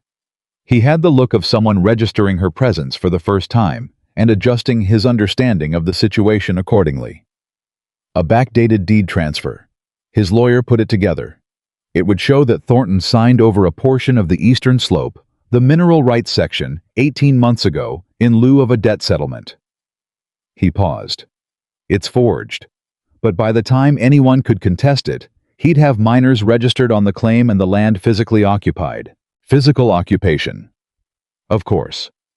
Because a forged deed with physical occupation behind it became exponentially harder to contest. It was the final move, not a legal argument, but a fait accompli. Get men on the land, start the operation, dare anyone to remove them." "How many men?" Caleb said. 6 or 8, armed. And tomorrow night, after dark. He timed it so there's no moon. Clara looked at Caleb. He was looking at the young man with an expression she had not seen on him before, not anger, not the contained, managed tension she'd grown accustomed to. Something colder than that, something that had the quality of absolute decision. "What's your name?" she said to the young man. "Peters. Will Peters." "Why are you telling us this?" He looked at her steadily. "Because Gus Hargrove was my uncle," he said, "and I watched what happened to him, and I'm not watching it happen again." She held his gaze. "Will you put that in writing? Everything you just told us?" He had the look of a man who has already crossed the line and knows that going back is no longer the question. "Yes," he said. "Then come inside," she said. "We have work to do before tomorrow night." She wrote for 4 hours straight. The forged deed plan changed everything, not the direction, but the urgency and the required approach. Getting the federal letter to Cheyenne in time to stop tomorrow night was impossible. Getting Roy Dunmore up here tonight was possible if Caleb rode down before dark. But Dunmore's authority was county. A forged deed involving federal land and a federal loan was above his jurisdiction. Technically, though, not in terms of his ability to be physically present. She needed 2 things simultaneously. Dunmore present at the ranch tomorrow night, so that Beats' men arrived to find a law officer, and the federal documentation in Cheyenne in time to create legal grounds for Dunmore to act beyond his standard authority. She looked at Thomas Aldridge's letter. The Denver firm had Wyoming territory contacts. He'd mentioned 2 land fraud cases. That meant he knew federal land agents in the region. She wrote him a telegram message, the first she'd composed, because she'd been avoiding the telegraph office in Red Creek as too visible, too easily monitored by Beats people. She needed someone else to send it. She went to find James. Howe was in the kitchen, and he looked at her face when she came in and immediately put down what he was holding. "What do you need? Can you ride to a telegraph office without going through Red Creek?" He thought for exactly 2 seconds. "Milford Station, 7 miles east. Takes me past the ridge, not through town." "How fast?" "Hour and a half out, hour back." "I need this sent tonight." She handed him the message. "Don't let anyone see it. Don't stop in town for anything." I took it without reading it. "I'll leave in 10 minutes." She turned back toward the office. "Clara," his voice stopped her. She turned. He was looking at her with the direct, simple earnestness that was entirely James. "Are we going to be all right?" She looked at him. This man who had fed her every single day since she'd arrived on this mountain, who had cooked too much stew on the first night on purpose so she'd have enough, who had asked if she was staying for supper because he'd already decided the answer should be yes. "I'm going to do everything I can to make sure of it," she said. He nodded, put his hat on, left. She went back upstairs. Caleb was in the office doorway. He had his rifle in his hand, which told her he'd already made his own assessment of tomorrow night and was making his own preparations. "Caleb," she said. He looked at her. "I need you to ride down to Dunmore. Tonight. Bring Peters with you. His testimony about the forged deed is what Dunmore needs to justify being here tomorrow." She kept her voice steady. "And I need you to trust that I can handle the paperwork end while you're gone." He looked at the rifle in his hand, then at her. I'm not going to tell you to be careful, she said. You're always careful. I'm telling you to be thorough. Because if Dunmore doesn't come tomorrow night ends badly, regardless of what I have on paper. He was quiet for a moment. And if Beat's men come before I'm back, then Eli and I handle it until you get here. She held his gaze. I'm not someone who needs to be left out of the hard part. He looked at her for a long moment. Something moved through his expression, not the careful managed thing she'd gotten used to, but something more unguarded. Something that had the quality of being seen clearly suddenly by someone who had not expected it. No, he said quietly. You're not. He went down the stairs. She heard him in the yard speaking to Peters. Heard hoofbeats growing faint, heading down the mountain into the dark. She sat at the desk. The lamp was low and steady. Peters' written testimony was in front of her. Mabel Pratt's 9 pages were beside it. Her summary letter to Cheyenne was there, and the Aldridge correspondence, and the original loan documents, and the corrected invoices, the whole complete architecture of 3 weeks of work. She organized it into a single packet, bound it, labeled it in her clearest hand. Then she sat back. Tomorrow night, Harlan Beat was sending men up this mountain with forged papers and the intention of taking what didn't belong to him. He had planned this for years. He had maneuvered and manipulated and built his plan with patience and money and the assumption that the man up here in the mountains would eventually run out of road. He had not planned for Clara Whitmore. He had not planned for a woman who had walked off a train with 43 cents and nothing left to lose and chosen anyway to stand her ground. She reached for her pen. She still had work to do. Eli found her 2 hours later, still at the desk, cross-checking the federal land statutes against the loan documents for the 3rd time. He stood in the doorway for a moment. Caleb get away all right? Yes. James is back from Milford. Telegram went through. She let out a slow breath. Good. He was quiet for a moment. She kept working. Then he said, You know what Beat's betting on? She looked up. He's betting that this is just a ranch, just land and money. Eli came further into the room, sat in the chair across the desk, something he'd never done before. He doesn't understand what he's actually up against. A complete set of financial records and a federal inquiry. No. He looked at her levelly. He doesn't understand what it means that Caleb Thornton brought someone like you up this mountain. She held his gaze. In 6 years, Eli said, Caleb has never let anyone into this house who wasn't a hired hand. Never trusted anyone with the accounts. Never. He stopped. Chose something different. What I'm saying is that Beat built his plan around a man who was alone. And that man isn't alone anymore. The room was very quiet. Clara looked down at her papers, then back up at Eli. Make sure the horses are ready, she said. And get some sleep if you can. Tomorrow's going to be a long day. He stood, nodded, moved to the door. Eli. He stopped. Thank you, she said. Simply, without decoration. He dipped his head once, left. She turned back to her work. Outside the mountain waited in the dark, and somewhere down below, Harlan Beat was planning the last move of a 4-year game. He didn't know the board had changed. He didn't know that tomorrow night, when his men rode up this mountain with forged papers and the confidence of a man who had never once been truly challenged, they were going to find something he hadn't accounted for in a single calculation. They were going to find a woman who had been underestimated her entire life, and who had learned very thoroughly what to do with that. She did not sleep. She had told herself she would 2 hours, maybe 3, enough to keep her hands steady and her mind clear for whatever tomorrow brought. She had lain down on the narrow bed in the east room and stared at the ceiling and listened to the mountains settle around her and understood after 20 minutes that sleep was not going to happen. So she got up, went back to the desk, kept working. By 3 in the morning, she had organized the complete packet a second time, checking every document against her master list, making sure nothing was out of sequence, nothing mislabeled, nothing that a lawyer or a federal agent would need to hunt for. She had written a 1-page index at the front, every document, every date, every name cross-referenced.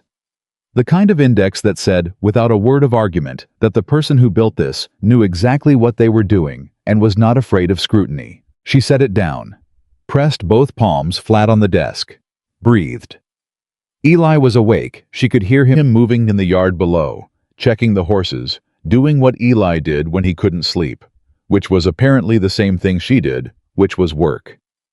James had gone to bed at 10, and she'd heard nothing from him since, which meant he was either sleeping or being very still about not sleeping, and either way, she was grateful for it. Caleb was not back yet. She was aware of his absence the way you become aware of a sound you've gotten used to only when it stops. He had been gone 7 hours. Red Creek was 12 miles down the mountain, and even at a good pace that was nearly 2 hours each way, and if Dunmore needed convincing, which he might even with Peters there, that could add time. She was not worried. She was simply aware. She told herself those were different things. She was still telling herself that when she heard hoofbeats on the road at 4:15. She was at the window before she'd consciously decided to move. 2 horses, coming fast, but not panicked. She let herself exhale. Caleb came through the kitchen door 3 minutes later. She heard him speak briefly to Eli in the yard, heard Eli's response, heard the horses being led to the barn. Then boots on the stairs, and he was in the office doorway. He looked at her. She looked at him. Neither of them spoke for a moment, and she was struck not for the first time, but more sharply than before, by how much she'd come to read in his silences. This one said it worked. "And also I'm glad you're here. Dunmore's coming," he said. "He'll be here by mid-afternoon with 2 deputies. He filed an emergency order based on Peters's testimony. The forged deed constitutes criminal fraud, which is enough for him to act even before the federal office responds." Peters signed a formal statement. In Dunmore's office, 2 witnesses. He came into the room, pulled the chair from against the wall, and sat down, which he never did, and she understood it as a measure of how tired he was. Dunmore wasn't surprised. That was the thing. He listened to Peters for 10 minutes, and then he said, "I've been waiting 3 years for someone to walk into my office with paper." Just like that. He's been watching beat. Watching and waiting for what he needed. Caleb looked at the packet on her desk. "Is that everything?" "Everything. Indexed, organized, ready to hand to a federal agent or a judge." She paused. Thomas Aldridge, the Denver lawyer, sent a response to the telegram. He's contacting the federal land agent in Cheyenne directly. He's worked with the man before. He says if the documentation is what I described, the loan default will be frozen within 24 hours of the agent receiving it. Caleb was quiet for a moment. "We're not losing the ranch," she said. It was the first time she'd said it that directly. He looked at her. Something crossed his face, not relief exactly. Something older than relief. The particular feeling of a man who has been carrying a weight for so long that the first moment of it lightening doesn't feel like relief. It feels like grief for all the time he spent under it. "You should sleep," she said, because she recognized that expression and knew there was nothing useful she could say about what was underneath it. "A few hours. You'll need to be clear-headed when Beats' men come." "So will you." "I wasn't out on a horse all night," he almost argued. She could see him considering it. Then he stood, and he looked at the packet one more time, and he said, "Clara," in the specific way he'd started saying her name carefully, like it was something worth being careful with. "Whatever happens tonight, whatever happens after, I want you to know that what you've done here—" He stopped. "You don't need to say it. I want to." He held her gaze. "You didn't have to fight this hard. You're the bookkeeper. You could have organized the papers and told me what you found and let me handle the rest. That would have been your job. What you did, building the case finding. Mabel working the federal angle, the telegram to Denver, that wasn't the job I hired you for. You did it because—" He stopped again. "Because it was right," she said. "Because this place matters to you," he said quietly. "And I don't take that lightly." She held very still. "Get some sleep," she said, and her voice was steadier than she'd expected. "I'll wake you at noon." He nodded. Left. She listened to his footsteps down the hall, heard his door, heard silence. She sat at the desk and looked at the packet and breathed and told herself firmly and specifically that she was a bookkeeper with a professional stake in the outcome of this situation, and that was all. She didn't entirely believe herself. But she put her head down on her folded arms, and she was asleep in 3 minutes. James woke her at 9. He did it by setting a cup of coffee on the desk near her head, which was both thoughtful and extremely effective. She sat up. Her neck ached, her back ached. The mountain light was coming through the window at the angle that meant mid-morning, and for 1/2 second she had no idea where she was. Then she did, all at once.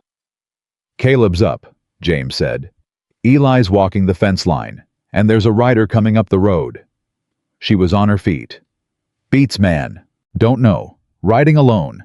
Not armed that I can see." She picked up the coffee and drank half of it in 2 swallows. Her brain sharpened. "Where's Caleb?" "Yard." She went downstairs. The rider turned out to be a woman, which was the last thing any of them had expected. She was perhaps 60, stiffly upright in the saddle, with a face that had weathered decades of Wyoming sun into something that looked less like aging and more like becoming stone. She dismounted without help, looked at Caleb and said, "You're Thornton." "I am," Caleb said.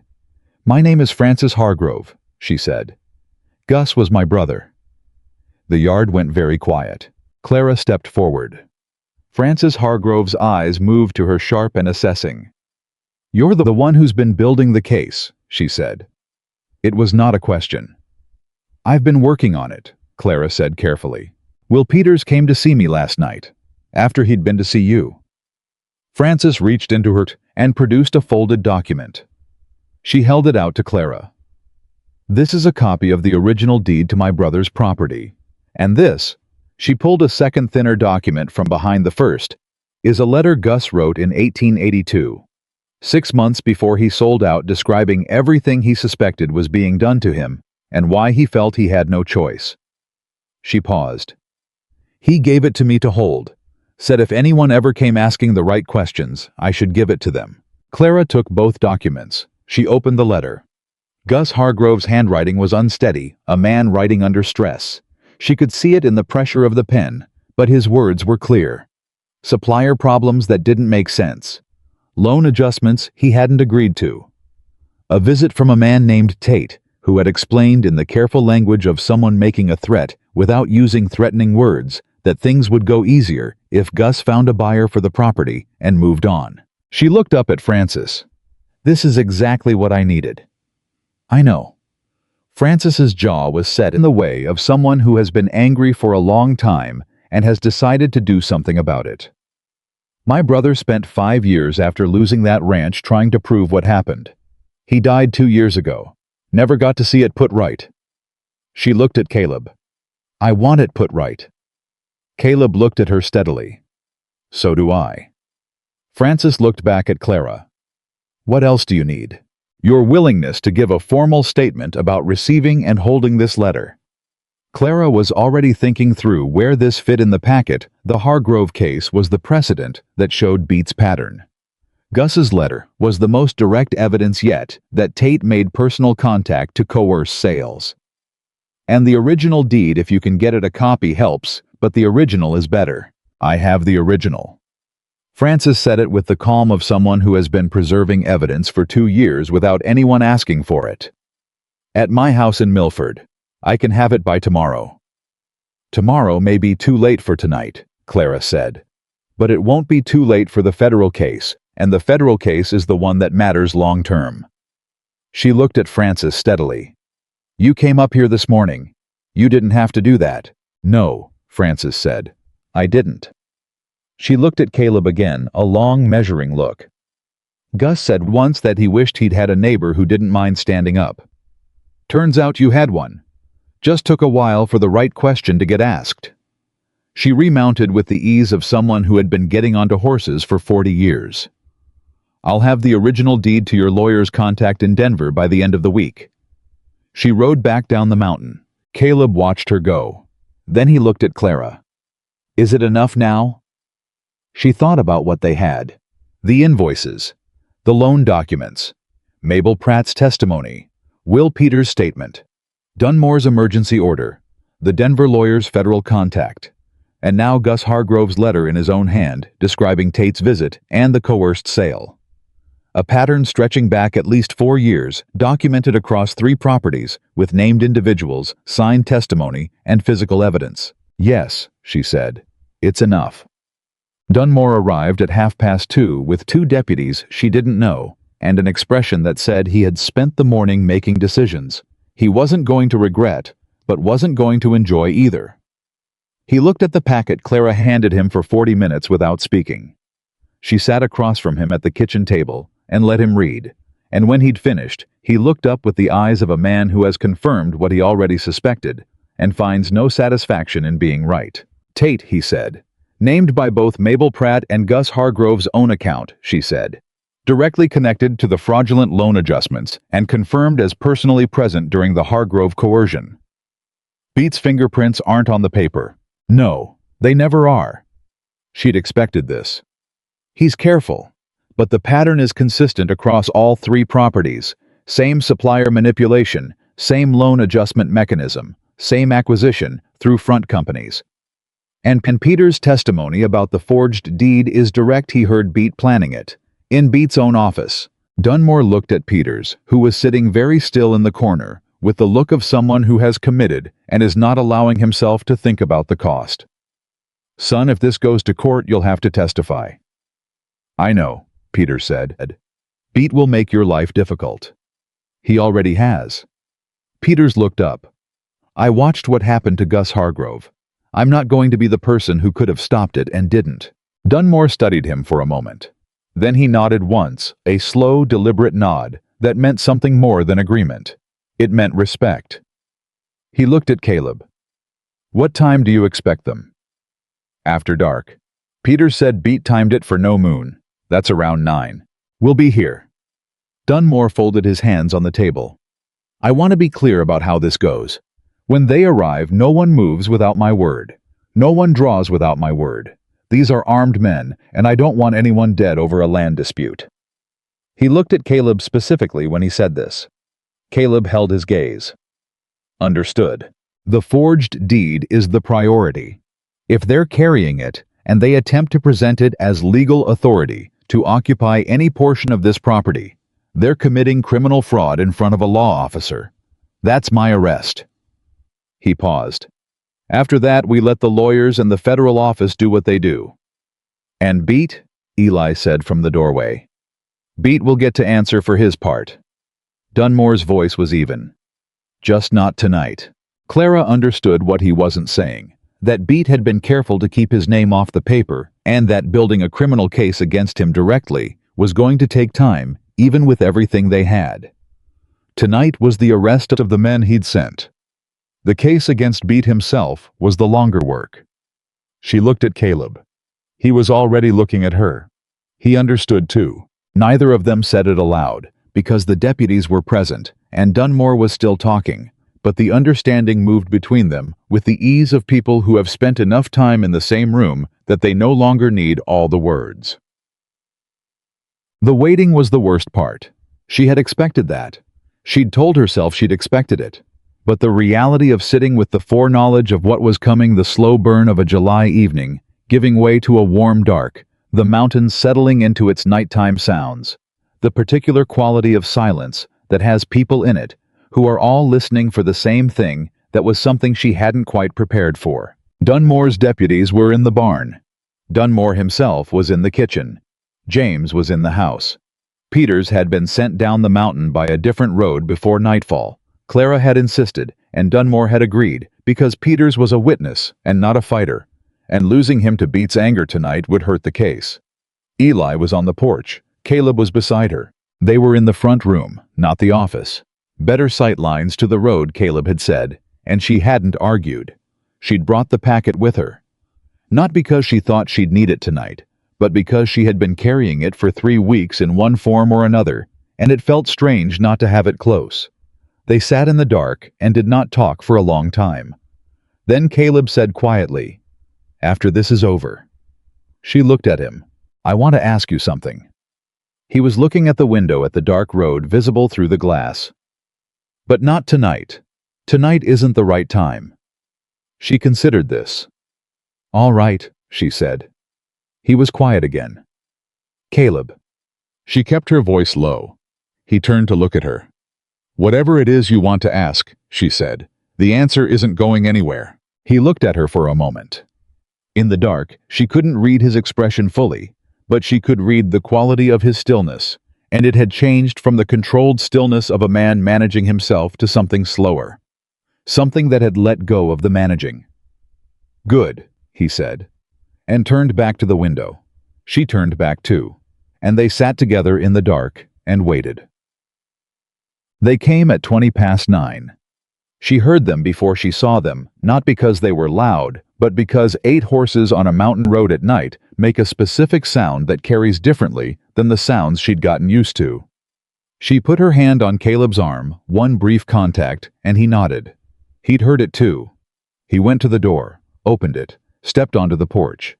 Eli was already standing. Dunmore came out of the kitchen without a sound and stood inside the doorway, where he couldn't be seen from the road. His hand was on his sidearm, but he hadn't drawn. His deputies, she knew, were moving from the barn to positions on either side of the yard. Clara stayed inside. She had positioned herself at the window. She could see and hear everything. That was where she needed to be. 8 men rode into the yard. The one at the front was large, well-dressed for a man on a night ride beats man, clearly someone accustomed to presenting authority. He had a document case across his saddle. He looked at Caleb standing on the porch. Thornton, he said, we have legal papers regarding a portion of this property. You'll want to step down and have a look. I reckon I can see from here, Caleb said. His voice was completely level. The man pulled the document case from his saddle and opened it. This is a deed transfer witnessed and notarized for the Eastern Slope mineral rights section of this property, executed 18 months ago in lieu of debt. Mr. Beat has authorized us to take possession tonight and begin the registration process. That document is forged, Caleb said. Simply, as if stating the weather. The man's expression didn't change. He'd expected pushback. Sir, I assure you, the notary stamp is from an office that was closed 14 months ago, Clara said. Every head turned toward the window where her voice had come from. She hadn't planned to speak, but she knew that document. She'd had Peters describe it in detail, and she'd cross-checked the notary office information that afternoon. And the specific fact of a closed notary office was the kind of precise, verifiable detail that landed differently than a general accusation of forgery. She saw it land on the man's face. The half-second of something he couldn't quite control. Step down, Dunmore said. He walked out of the doorway and onto the porch. His badge caught what little light there was. All of you, slowly. The yard went extremely still. I'm Sheriff Roy Dunmore, he said, and you are in the act of presenting a fraudulent legal document for the purpose of unlawful property seizure. That is a criminal offense in this territory and in the United States of America. He looked at the man with the document case. Step down, now.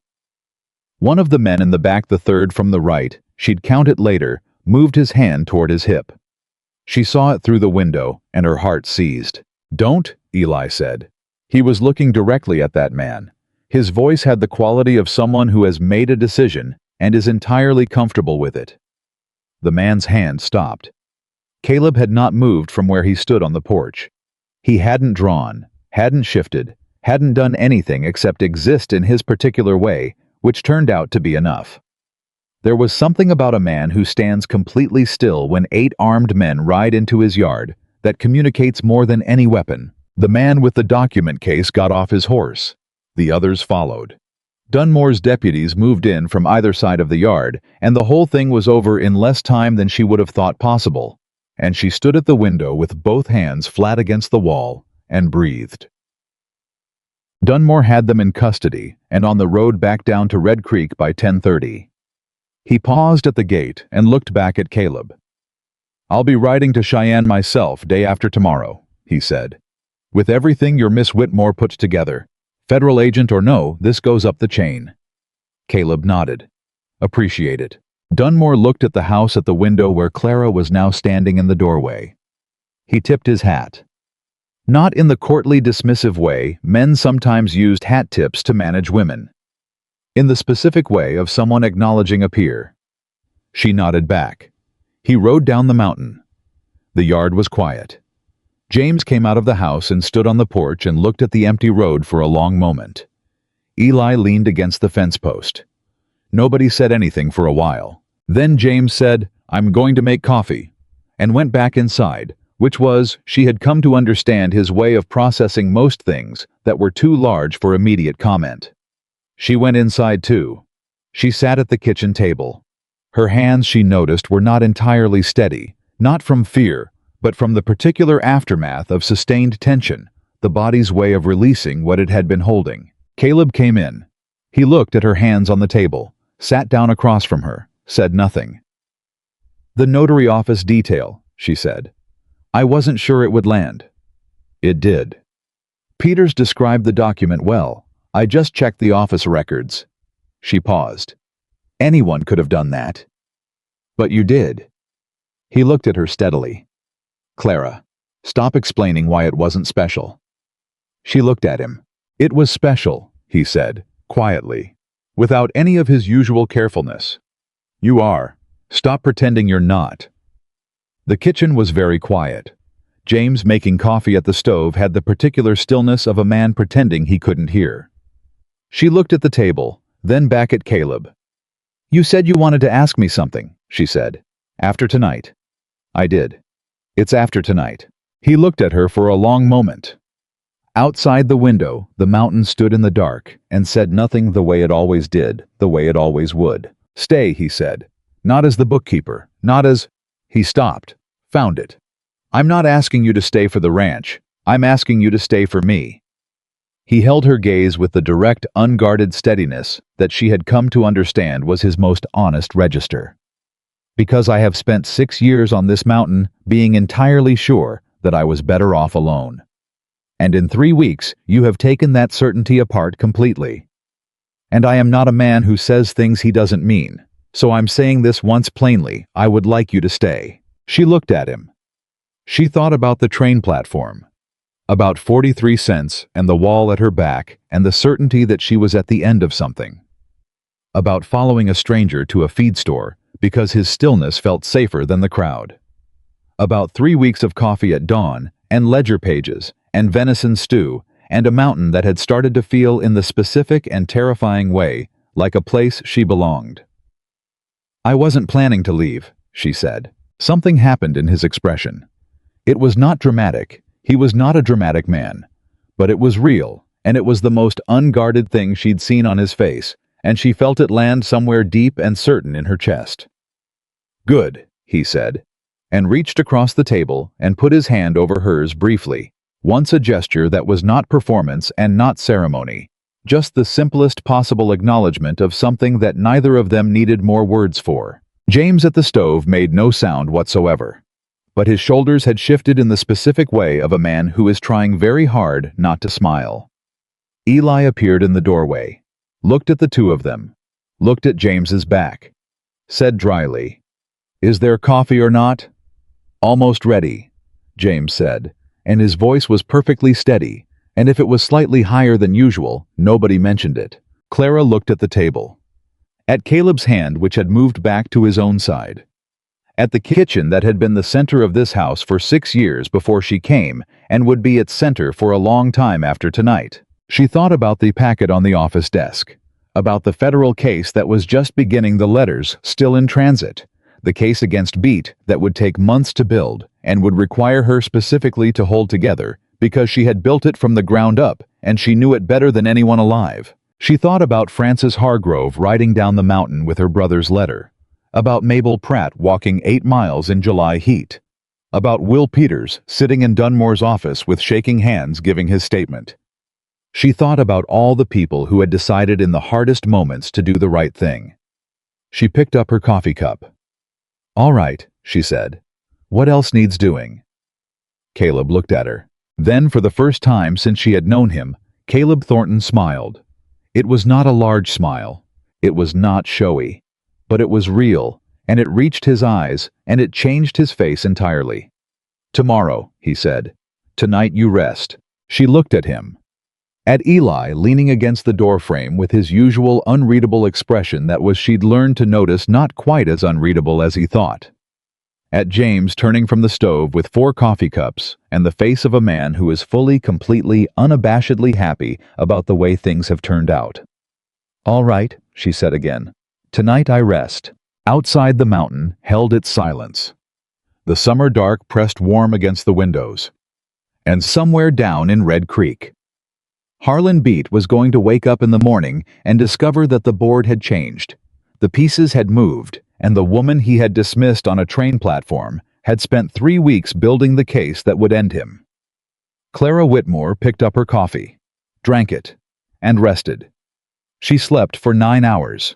When she woke, the sun was already high, and the house was full of the sounds of a working morning.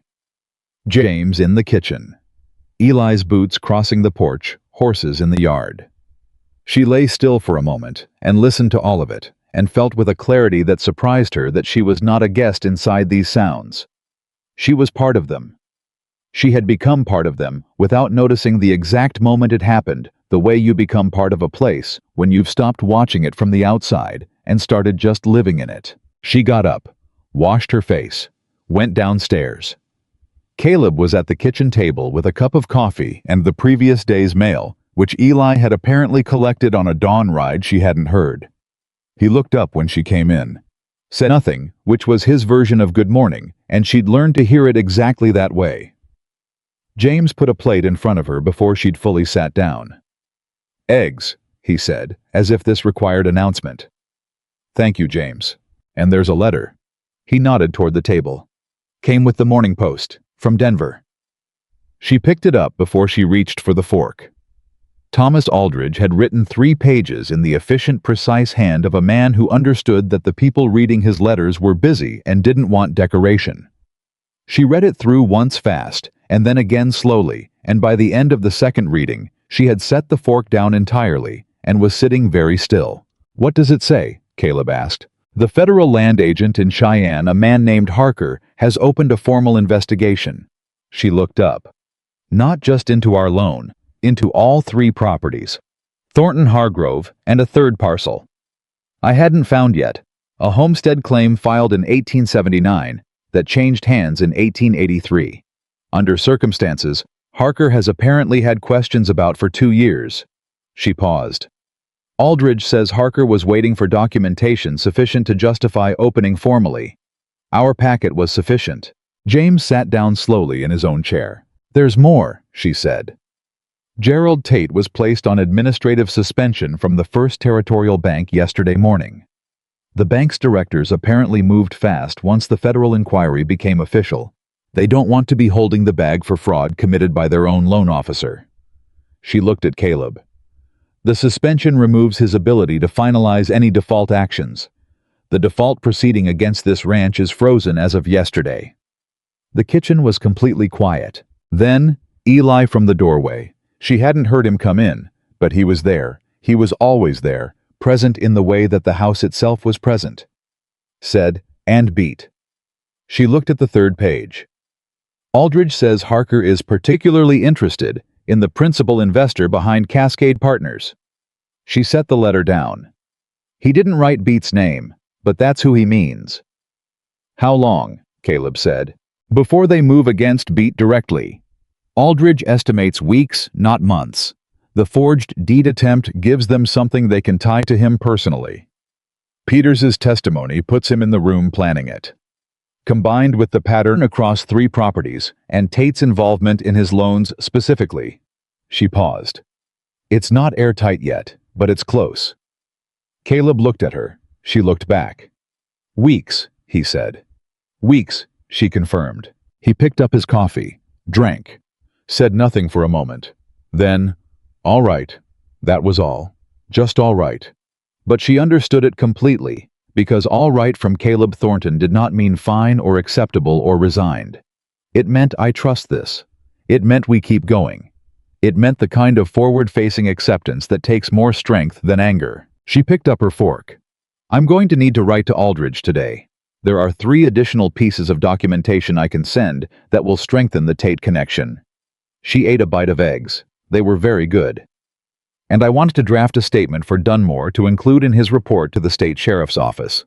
The more voices on this from different jurisdictions, the harder it is to bury. After breakfast, James said firmly. She looked at him. He pointed at the plate. She ate her breakfast. The news reached Red Creek before noon. She didn't know how Red Creek was 12 miles down the mountain, and she hadn't left the property, but this was how small towns worked. Information traveled at its own speed through its own channels, and by midday, 3 different people had ridden up the mountain road on 3 separate errands that were clearly pretexts for something else entirely. The first was Dora Hess from the general store. She brought a basket of supplies that Caleb hadn't ordered, set it on the porch with the air of someone making a donation to a cause she believed in, and said to Clara, "People are saying you're the one who put the case together." "Several people put it together," Clara said. "But you organized it." "I organized the paperwork." Dora Hess looked at her with the frank assessing gaze of a woman who has run a general store for 20 years and has developed through necessity an excellent sense of what people are actually saying beneath what they're saying. "You were on that platform 3 weeks ago," she said. "When Harlan beat." She stopped. "I didn't say anything. I was standing right there and I didn't say a word." She paused. "I've been thinking about that." Clara looked at her. This woman who had watched and said nothing, not maliciously, probably not even consciously. Just the instinct of someone who has learned not to insert herself into other people's trouble. "You can say something now," Clara said, "if you're asked." "I intend to." Dora picked up her empty basket. "The basket's a gift. Don't argue about it." And she rode back down the mountain. The second rider was a man named Cole Briggs, who turned out to be one of the ranchers in the valley who had bought supplies from Aldous Pratt, and had also, it turned out, noticed inconsistencies in his invoices that he'd been too uncertain to pursue. He spent 20 minutes with Clara in the office going through his own records, and by the time he left, he had agreed to provide a supporting statement to Dunmore's office. The third was Will Peters. He looked worse than when she'd last seen him, pale and drawn with the specific exhaustion of a man who has not been sleeping well, but his jaw was set and his eyes were clear. He came in, sat down in the office chair and said, "Beat called me to his office this morning." Clara went still. "What happened?" "He knows I talked." Peter's voice was steady. "Doesn't know what I said exactly or where, but he knows. He offered me money to recant." "How much?" "Enough." A pause. "I told him no." She looked at him carefully. "Peters, I know what I'm doing." He met her gaze. "I've been working for men like Beat my whole life, keeping my head down, not making trouble." He paused. "It turns out there's a point where keeping your head down stops feeling like peace and starts feeling like something else." He stopped. "I'm not recanting. I just wanted you to know he's getting nervous." "A nervous Beat is a more dangerous Beat," she said. "I know. I thought you should have the information." She looked at him for a long moment. This young man who had ridden up a mountain to warn a stranger because his uncle's name was Hargrove. "Does Dunmore know Beat approached you?" "I'm going to his office this afternoon." "Good." She stood. "Peters, what you're doing takes real courage. I want you to know that." He looked uncomfortable in the specific way of young men who haven't yet learned to receive acknowledgement. "Just doing what's right," he said. "Yes," she said. "That's exactly what courage is." He left. She stood at the window and thought about Beat calling Peters in to offer him money. Thought about what it meant, not just that Beat was nervous, but that he was moving in a way that left traces. An attempted bribe of a witness was its own crime. If Peters documented it and reported it to Dunmore, it added another thread to the case. She went to find Caleb. Howe was in the barn, which was where he went when he needed to think, and she had stopped apologizing for interrupting him there, and he had stopped expecting her to. She told him what Peters had said. He listened without moving. When she finished, he said, "Beat's going to try something else." "I think so too." Not legal this time. The legal approach failed. He looked at her steadily. He has nothing to lose now. The investigation is open. His loan officer is suspended. His men are in custody. The only thing left is to make the evidence disappear, she said. He held her gaze. Or the person who organized it, she said. The barn was very quiet. That's not going to happen, Caleb said. His voice was flat in the specific way it went flat when he had made an absolute decision.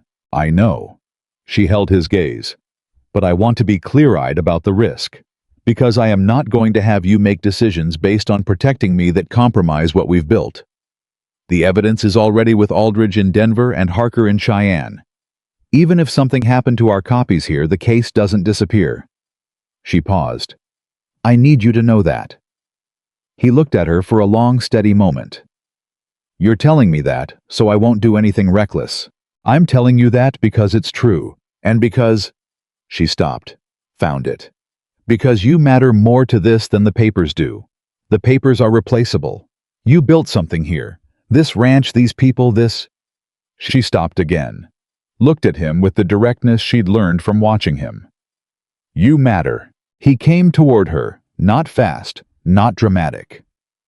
Just closed the distance between them with the same level, unhurried certainty with which he did everything, and stood close enough that she had to look up slightly to hold his gaze. Clara Whitmore, he said, low and even. You walked off that train with nothing but a bag and more backbone than anyone I've ever met. You came up this mountain, and in 3 weeks, you took apart a scheme 4 years in the making and built the case that's going to put Harlan Beat in front of a federal court. He paused. Don't tell me I matter more than you do. She felt something shift in her chest. The particular shift of a wall that has been standing for a very long time, finally deciding to come down.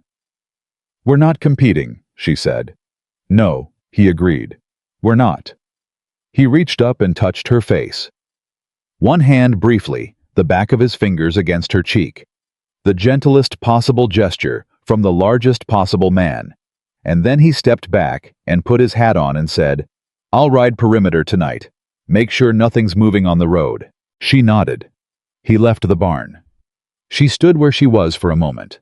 Then she put both hands on the nearest stall post, gripped it, breathed, and gave herself exactly 30 seconds to feel the full weight of everything she felt. Then she went back to the office and wrote to Aldridge. The twist came from Cheyenne, and it came on a Tuesday, 8 days after Peters had refused Beat's money. The letter was from Harker himself, not routed through Aldridge, but sent directly to the Thornton ranch, which meant the federal agent had decided they were sufficiently central to the case to communicate with directly. She read it standing at the kitchen table because she hadn't made it to a chair. Gerald Tate had agreed to cooperate, in exchange for a reduced charge on his own fraud counts. Tate had provided a full written account of his arrangement with Harlan Beat dating back 7 years. Not 3 properties, 5. 2 she hadn't found. A homestead claim in Carbon County. A small cattle operation north of Laramie. Both acquired through the same mechanism: supplier manipulation, fraudulent loan adjustments, coerced sales to Cascade partners. And there was more. Tate had named a second figure, not Beat, but a man in the Wyoming Territorial Government's land office, who had been providing Beat with advance notice of mineral surveys before they were made public. The man's name was Douglas Fenn. He had been the one to alert Beat to the coal deposit on Thornton's eastern slope, 18 months before the survey was officially registered. She set the letter down. Fenn. A government official. Which meant this wasn't just fraud, it was corruption that went into the territorial administration itself. Which changed the scope of the federal case entirely. Which meant it wasn't going to take weeks. It was going to happen very soon. Caleb was reading over her shoulder. She could feel his presence behind her, had felt it arrive without hearing him, had stopped being startled by that, and started finding it something else entirely. She stepped slightly to the side so he could see the full page. He read. She watched his face. Fenn, he said. You know him. I know of him. He approved my original land claim in 1879. He looked at the letter with the steady, flat focus that meant he was taking something very large and making it manageable. He's been inside this from the beginning. 7 years, she said. 7 years. He straightened. How does this change what we do? It doesn't change what we do. It changes what Harker can do. A territorial official involved in federal land corruption. That's a federal crime at a level that removes any question of state jurisdiction or political interference. She looked at him. Beat can't buy his way out of this. He can't use county connections or state-level friends. This goes directly to the federal court. And Fenn. Tate gave him up to reduce his own charges, which means Fenn is going to give up Beat to do the same thing. She paused. It's a chain. Each one pulling the next. And at the end of the chain, is Beat, Caleb said. Is Beat. The kitchen was very quiet. James came in from outside, read both their faces, and said without preamble, "Good news or bad?" "Good," Clara said. "Very good." He looked at the letter. "Does this mean it's over?" She thought about the right answer, the honest answer. "It means the outcome is no longer in question," she said. "The how and when still are." He nodded slowly. "Close enough," he said, and went to put the kettle on.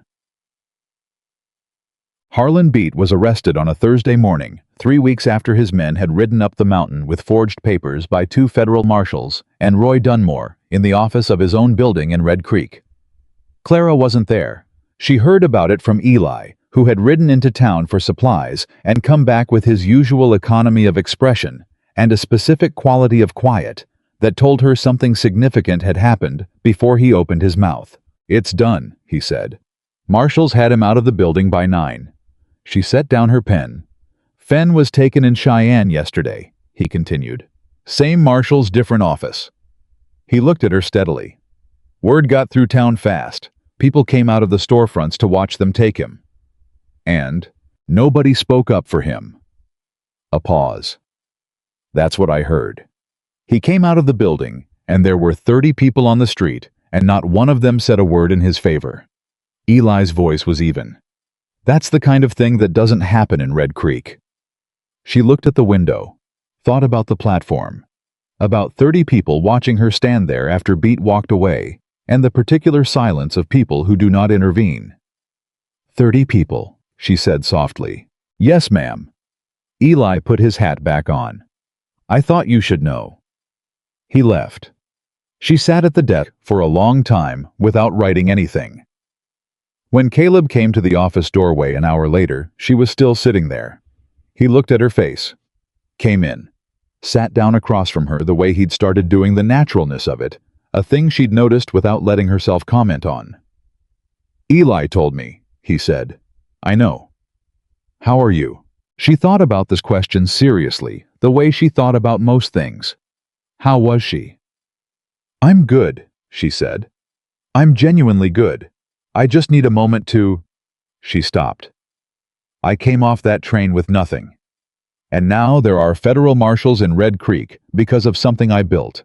And I'm sitting in an office on a mountain that—" She stopped again. "That feels like home," Caleb said. She looked at him. "You can say it," he said.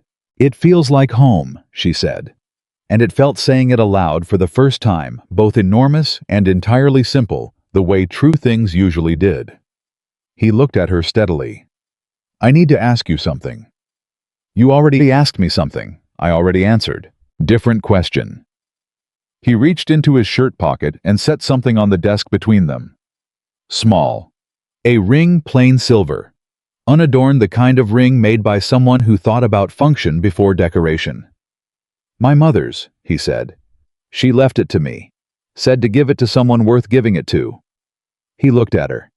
"I've had it in that pocket for 6 years, and there was never anyone worth giving it to." She looked at the ring, then at him. "I'm not a man who talks well," he said. "You know that. But I'm a man who means what he says, and I'm saying I want to marry you. Not because the ranch needs someone. Not because the accounts need keeping.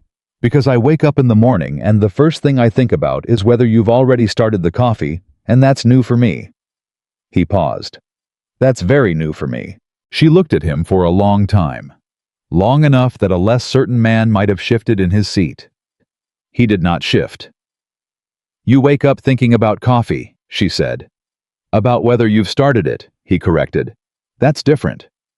She looked at the ring again. Thought about Boston. About the train. About 43 cents and a wall at her back, and a stranger stepping off the edge of a platform toward her with the specific gravity of a man who has made a decision. She thought about 3 weeks of ledger pages, and James's venison stew, and Eli's watchful silences, and a mountain that had stopped feeling like someone else's place. She picked up the ring. Yes, she said. Not elaborately. Not with the performance of a woman who has been waiting to be asked. Just yes, direct and certain and completely her own, the way she tried to make all her decisions. He exhaled. One slow breath.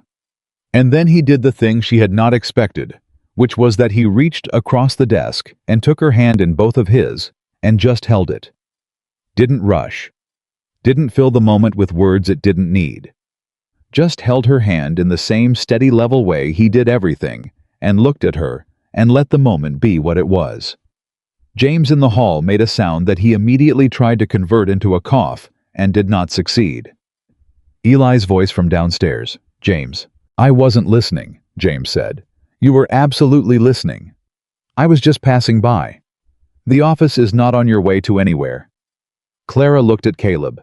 He was almost smiling. She was almost smiling. The almost was very thin. Go tell them, she said. He raised an eyebrow. They already know. Go tell them anyway. She squeezed his hand briefly, then let go. James will want to cook something. He stood. He'll cook something whether I tell him or not. He'll cook more if you tell him, and we could use more. She looked at her papers. I have letters to write. He looked at her sitting at his desk with his mother's ring on her finger, reaching for her pen with the focused, purposeful calm of someone who has decided where she is and what she is doing, and is entirely satisfied with both. Clara, he said. She looked up. Whatever the world said you were worth, he said. It was wrong. She held his gaze. I know, she said. It took me a while to know it, but I know. He nodded once, and left. She listened to his footsteps down the stairs, heard James's voice rise immediately. Not words, just the particular register of someone receiving good news with his whole body. Heard Eli's quieter response. Heard Caleb say something too low to catch, and James respond with a sound she could only describe as triumphant. She smiled at her papers. Then she picked up her pen and wrote to Aldridge, and then to Harker, and then to Francis Hargrove, who deserved to know that Beat was in custody, and the case that would clear her brother's name was no longer a question of if, but when. She wrote to Mabel Pratt last. 3 pages. She told her the full outcome, named every piece she'd contributed, made it plain that Mabel's decision to walk 8 miles uphill in July heat had been one of the turning points that made all of it possible. She told her that Aldis's coercion had been documented and would be presented to the court, and that Aldridge believed it would significantly reduce the charges. She told her she had 5 children who would know that their mother, when it mattered, had done the right thing. She sealed the letter, said it with the others. Then she sat back and looked at the window at the mountain, at the summer light that was beginning to move toward afternoon, and she let herself sit with it for a while. The whole shape of it. Where she'd been and where she was, and the specific unlikely road between the two. She had come to Red Creek with nothing. She had found entirely without planning for it. The thing she had not known she was looking for. Not rescue, not a man to solve her problems, not the elegant resolution of the story she'd thought she was in. Something simpler and more difficult and more real. A place. People. Work that mattered. A man who had looked at her on a train platform and seen not a problem to be solved, but a person worth stepping toward. She had stepped back. That was the part she would always remember as hers. Not the evidence she'd gathered or the case she'd built, though those were hers too fully and without apology. But the stepping back. The choice she'd made at a feed store in the heat of July to follow a stranger up a mountain, because something in her recognized something in him, and because she had nothing left to lose, and it turned out everything left to find. The trial of Harlan Beat and Douglas Fenn began in the federal court in Cheyenne that October. It lasted 11 days. Clara testified on days 3 and 7, presenting the financial documentation and explaining clearly and without unnecessary complexity exactly what the evidence showed and how it had been assembled. Thomas Aldridge sat beside Harker at the federal table, and they did not lose a single argument. Beat was convicted on 8 counts of federal land fraud conspiracy and attempted bribery of a witness. Fenn received 5 counts. Tate, having fully cooperated, received 2 years suspended against his eventual testimony's value to the case. The court ordered the fraudulent transfers of all 5 properties reversed. Cascade Partners was dissolved. Francis Hargrove's Brothers Ranch reverted to her name. Roy Dunmore was commended by the federal court for his role in the investigation. He accepted this with the specific tired satisfaction of a man who has been trying to do the right thing for a long time and finally had the right tools to do it with. Will Peters kept his job at the land registry. Nobody bothered him again. Mabel Pratt's letter came back 2 weeks after the verdict. She had written 4 lines. The charges against Aldous were reduced. The children are well. You were right about what it means to do the right thing even when it costs you. Thank you for telling me. Clara read it at the kitchen table on a November morning, with the first snow visible on the upper peak through the window, and coffee going on the stove, and the sounds of the ranch coming up through the walls around her. She folded it carefully and put it in the small cedar box she kept in the office with the other letters she intended to keep. Then she went back to the accounts.